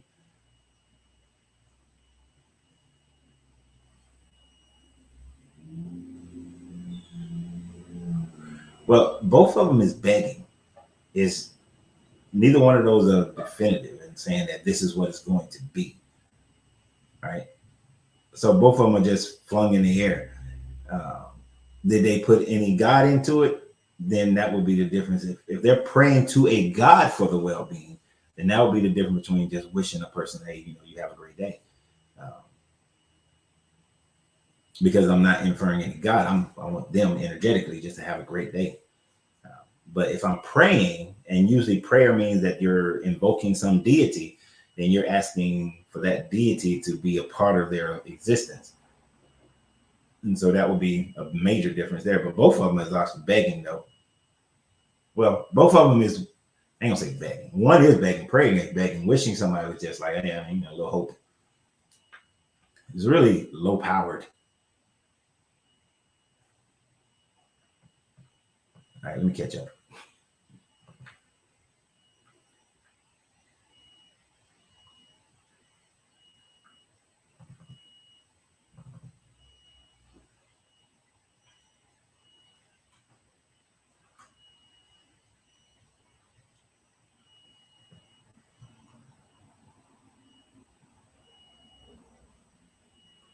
We're on about 3 different things right now.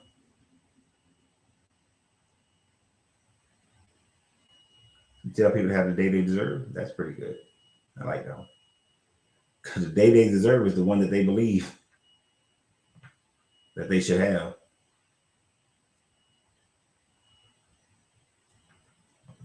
That's outstanding, Shad. Your wife and y'all got married after 6 months of knowing each other and have been together for a decade. That's outstanding.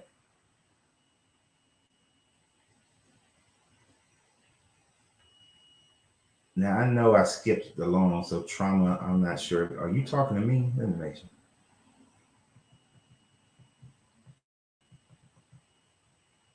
When you said okay, I see Karen said real women, real women is to lead a man back to source, high energy. And you said what source?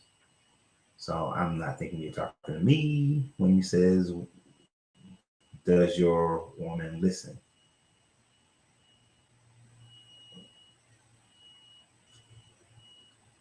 Cause she listened. God dang, nah, just I'm like, look here, woman, make me some soup. And I'm sure none of y'all believe that I talk to Angelina that way.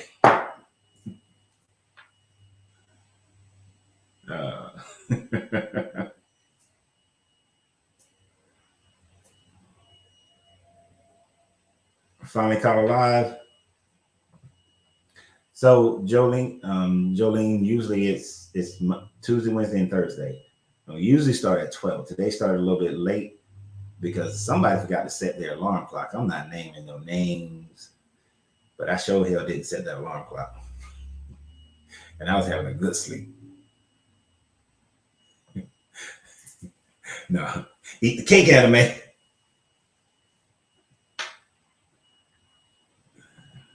Uh,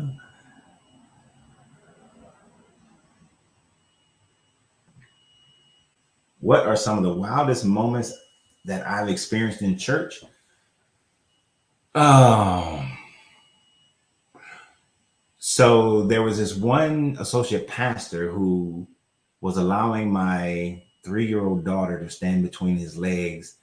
And I came up there and I threatened him and I told him I would beat his goddamn ass for everything. Don't you ever allow my child to stand between your legs. What the hell is wrong? I went in on it, just cussing and everything in the church. That as a young man, and this is kind of embarrassing, but getting making out, like kissing in the church. um, Watching a woman, she wanted that she needed to be close to the pastor's wife, and so she got up there and she started catching the Holy Ghost. And she decided she was going to run, and she ran out the front door of the church and ran right smack into a tree. That was pretty funny. So those about the wildest one. Oh, when it was Women's Day, and this young girl, she was preaching and she was saying that if you do yoga, then that's the devil. And I stopped the service right in the middle of the service, like, don't come in here talking that bullshit. That's not true. Yoga was in existence before the Hindu religion. Yoga was an exercise practice. That's like saying prayer, because other people prayed before Christianity. So does that make prayer evil? And I stopped it right in the middle, and it was Women's Day. You know how in the Baptist church they have Women's Day and Children's Day and all that stuff. So, yeah.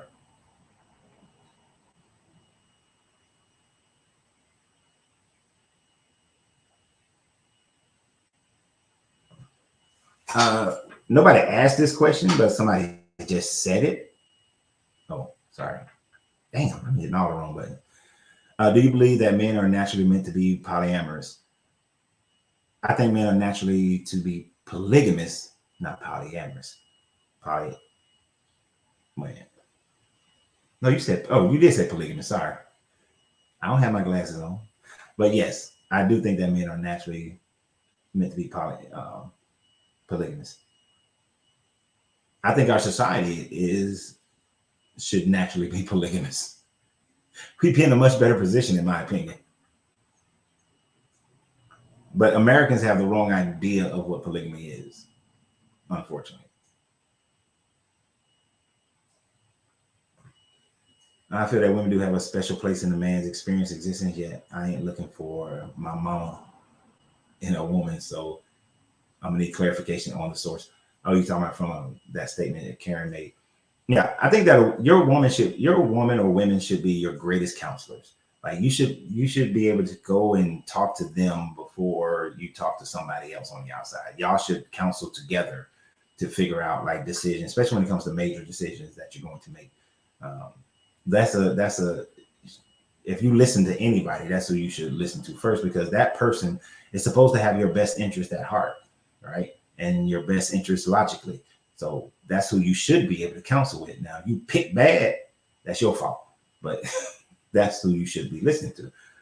So it's kind of like, that's why they call it kings and queens. When you got a king and a queen up there, the queen is supposed to be the greatest advisor to the king. Right?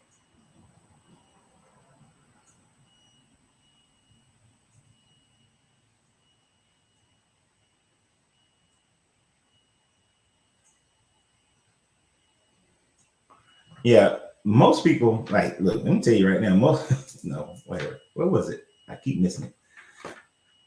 Most people have the wrong idea about polygamy. They think it's just about sex, about a man just trying to have as much sex as he can possibly have, and it's not. It's about building a family and a community. You know, uh, so let's say you got 3 individuals who make $40,000 a year in Atlanta. All right, they live in their lifestyle is nothing but work. They just trying to survive. But you take all 3 of those people, put them in the house together. Now that there's a household of $120,000. Now they have the freedom of energy and time to actually truly develop themselves and grow community. And then the kids that grow up in that situation is going to have more access. So yeah, no.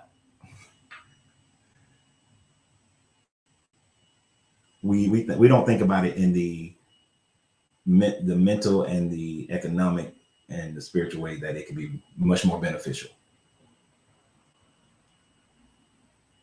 And a lot of these people, probably more than half of America is in a polyamorous relationship without even knowing they're in a polyamorous relationship.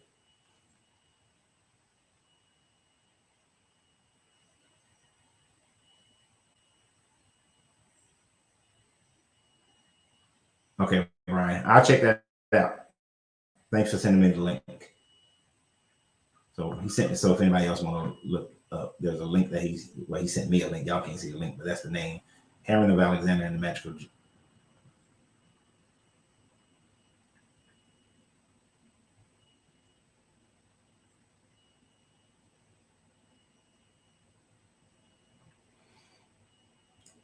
Dreams in Christianity. How do they validate these claims to be actual messages from God, such as the accounts of Paul?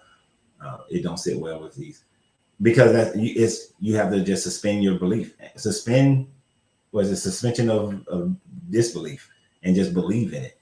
There is no proof of it. People just accept it as proof because the Bible says so. I don't. Mm-mm. And it shouldn't sit well with you.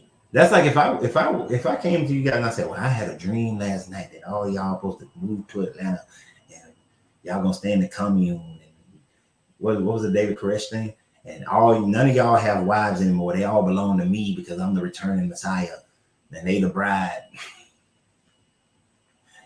You can't validate any of that. And you should be like, hell no.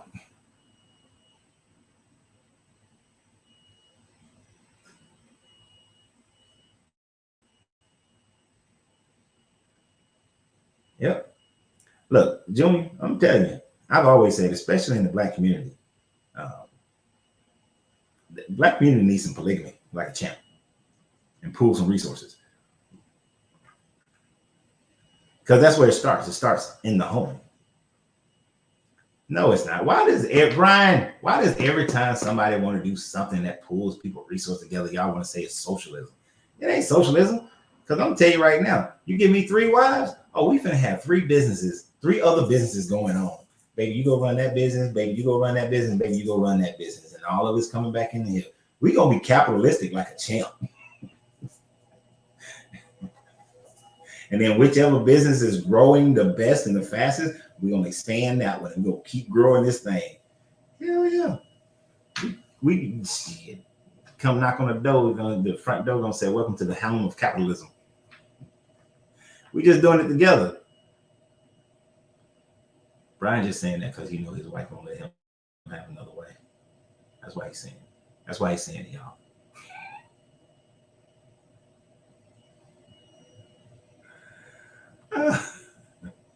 One of the craziest moments that I had is seeing grown people washing feet and taking communion with the lights cut off. Man, somebody was sucking on some feet. Somebody was sucking on toes. Shad, they were sucking on toes. That's why they had the light off.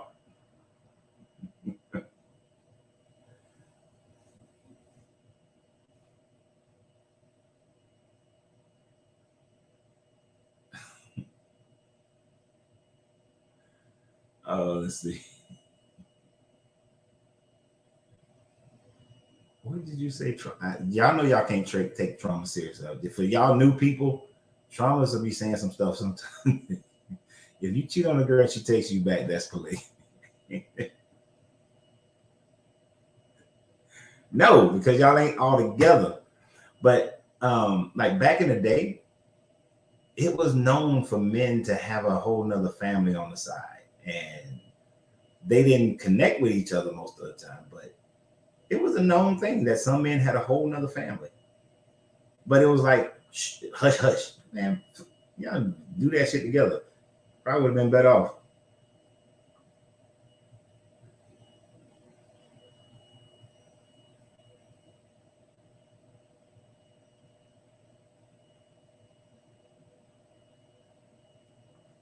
Right. Sackcloth. Half the people in the hood are related anyway. Baby moms and babies' daddies. Look, that's why when I was growing up in Marietta, Marietta City was still small enough that there were like 5 or 6 major families. And them motherfuckers intermingled with each other too much. And, you know, these people, just because they last name different than yours, don't mean they ain't related to you. And then you start talking to somebody and find out they your damn second cousin, and it might be once removed, so there's no blood relation, but still, you technically still my cousin. So when I was growing up, I was like, where your family from? Oh, they're not from Georgia at all? Okay. We could talk.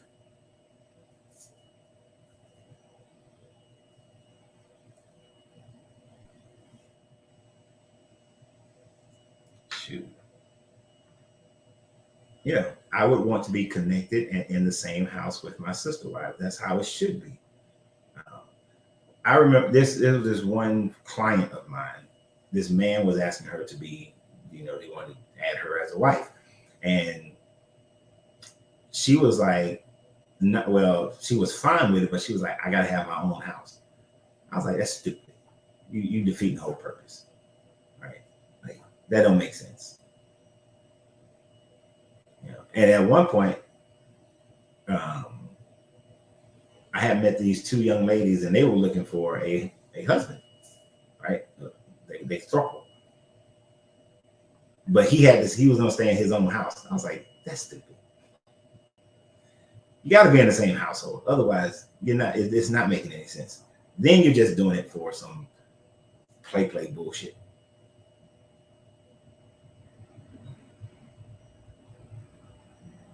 Okay. Oh, so it is live, but I'm on both. I use StreamYard, so I'm on YouTube, TikTok. I mean YouTube, Facebook, and Twitch. So if you're on, the majority of people are on Facebook, on my Facebook group. So so that's why you're not seeing everybody's comments. You're only going to see the YouTube comments, just like the Facebook people are only seeing the Facebook comments. But if I respond to somebody's comments or somebody says something that I want everybody to see, I'll throw it up there. So that's why you're not seeing all the comments.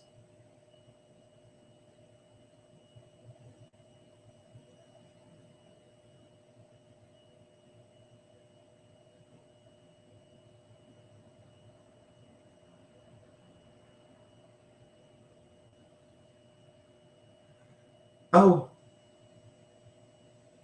this is a good one from Valerie Ann. Why do you think it's easier for a woman to be the only one spouse than for a man? I have an extremely high sex drive, but I am only interested in one spouse. Um, we're just kind of programmed that way.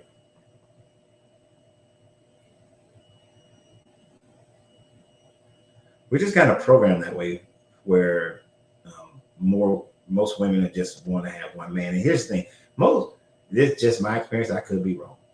Most women doesn't have a sex drive as high as the average woman. Doesn't have a sex drive that's equal to the average man. There are exceptions, of course, but I'm saying that's why I'm speaking on average. And that's one of the reasons why it makes it easier for a woman to just have that husband than for that man to desire to have multiple wives. Because when you do look at it from the sex drive perspective, men have generally have a higher sex drive than women. Now, when you have a woman who has an extremely high sex drive, then most men are going to be fine with that. I've actually known some men who was with women and they couldn't handle that woman's sex drive. And yes, there are women who have multiple husbands, and then you got to have a high sex drive, or you got to have two low sex drive jokes.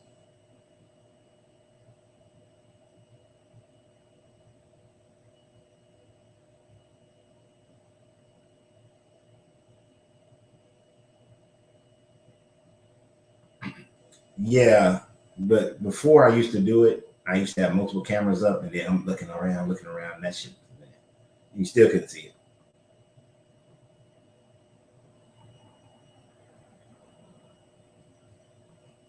Yeah, see, for me, if I did polygamy,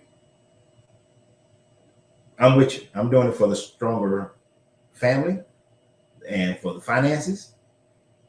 And yeah, I do have a high sex drive, so it would be for some sex too, and the variety of the sex and the change and the difference of that. There's the part.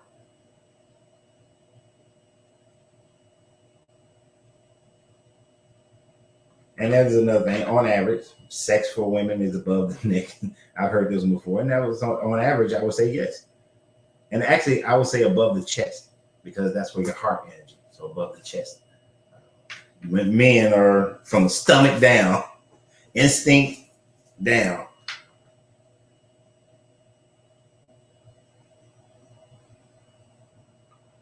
Josh, I'm putting you in there with Aladdin, them, and Brian, and my both Brian's. He's just a number, and cousin is just a word. Bullshit. Bullshit.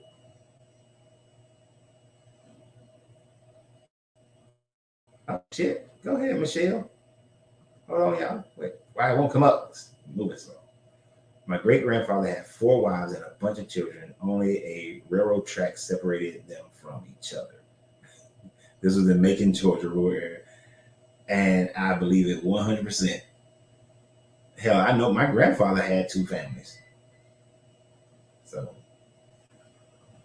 and because I didn't understand, I was hurt when I found out. But it was a big secret thing. Now I wish I knew the other family.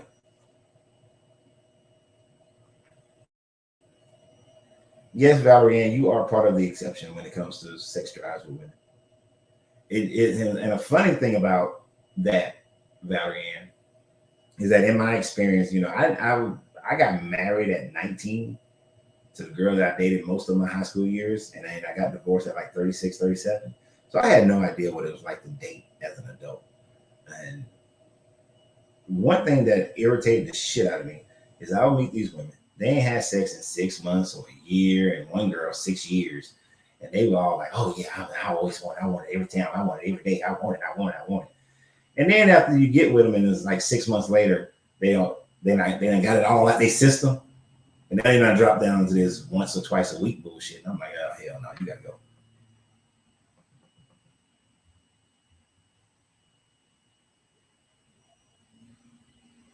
All right, you got to get the hell on.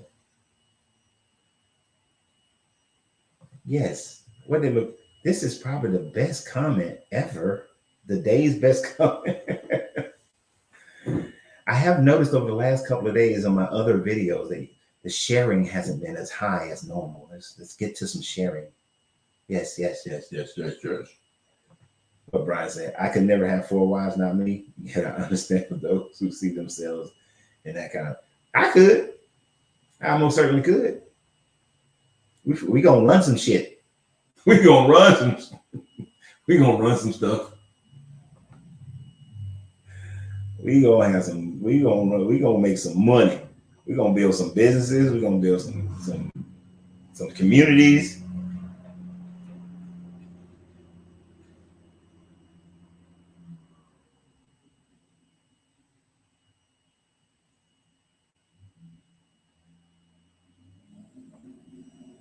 You would find Michael Hudson's writings as an anthropological economics on the history of debt from the Bronze Age till the fall of the Roman Empire, starting with and forgive them for their debts. Okay, check that out.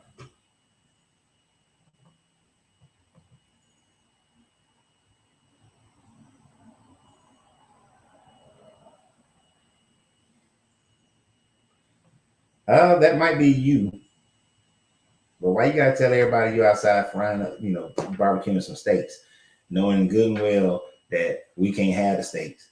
Why you want to put that information out there? You just trying to make everybody hungry. See, that's you're wrong for that, Valerie. Don't make you lucky you ain't in Georgia. Be over there with the plate. Me and Angelina be like, bring the plate. Come on. Like a medium, like mistake medium.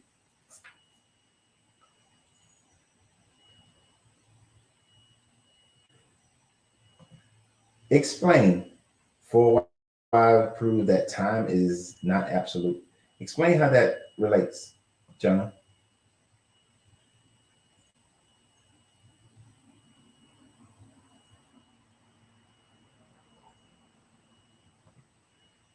Brian said, I used to ask my dad, who is Muslim, why is it okay for Muhammad to have 12 wives, but you can only have four? Was it the sex drive? Um, he would laugh and tell me to be quiet.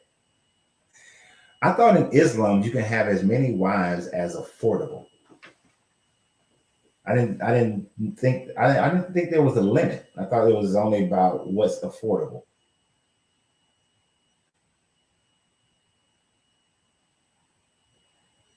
Sackcloth said he can manage multiple wives, but don't know if he wants to. And that's the main thing for the guy involved is the management of it. Like, how are you going to manage it? How are you going to make sure that you keep the jealousies down? How are you going to make sure that each woman feels important, um, allocating to their needs? Your ass got to be on some. You got to be on the work on the game, and then as life changes, how are you going to make sure that you are adjusting to the changes of each woman? So it's nothing to take lightly.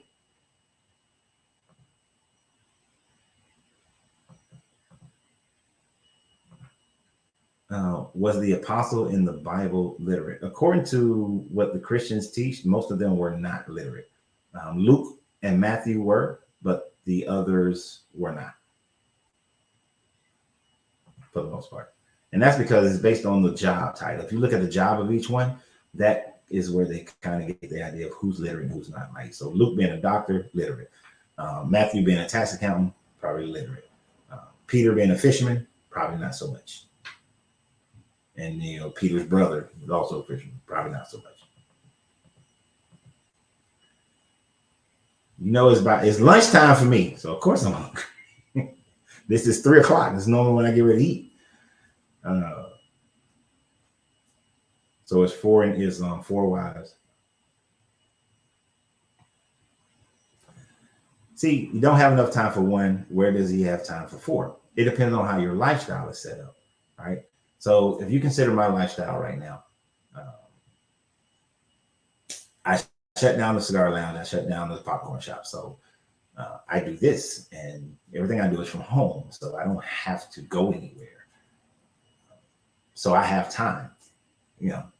I could, yeah. My work day is not as long as it used to be. So that affords me time. Now it depends on what the career path of the other women are. That will determine how much time they have, and then you just intersect within that time frame. And then you definitely have to set up date nights so that each one individually gets time, and then y'all do, and however you live your lives, you got to make sure your lives are, in synchronistic with each other. Like, you just don't grab some chick off the street. You got to make sure they fit.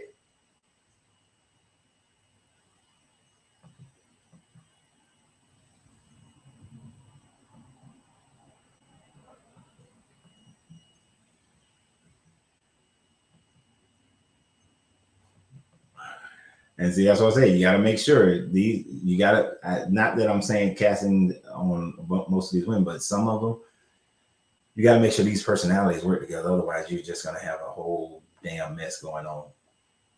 But you got to be right, as Jolene said. You got to be a great leader. And LaQuaine is right. The apostles were made up names. These none of them were actually existed. These were later on attached by the Orthodox Church.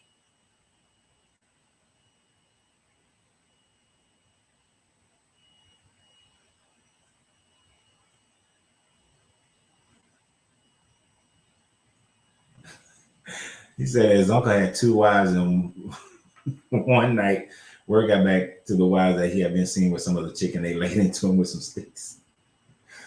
See, that's why you don't do that. Trust is a very important thing in that process. It's 12 in Richmond, British Columbia. Oh. So you're a Canadian. Where's my other Canadian from? I forgot where he's from. I think he's Montreal. Grandparent had 26 children and 1 wife. God damn! I'd have to have a farm. Oh, them kids. All right, we're going to get ready to slow this down, but let me see. I have a question. Is there any religion you wouldn't be skeptical of? As a Buddhist, I am supposed to be skeptical of everything, including what the Buddha said and taught in others. There is not a religion that I wouldn't be skeptical of. There's any religion that has some deity, some God, I'm going to be skeptic. I'm going to be a skeptic. I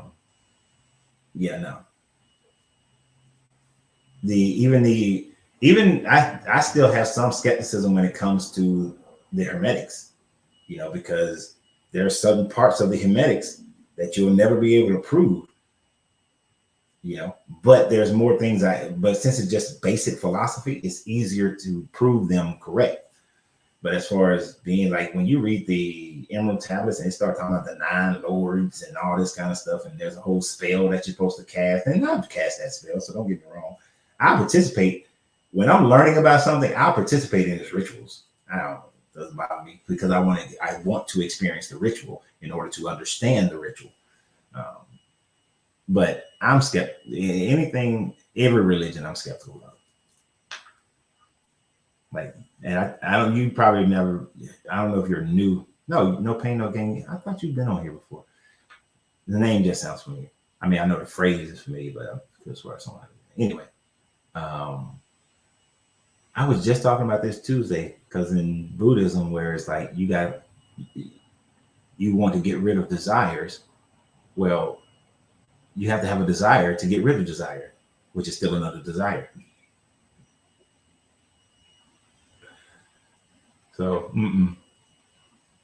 but it is about time to get off here, people. It's 3:11. 3:11.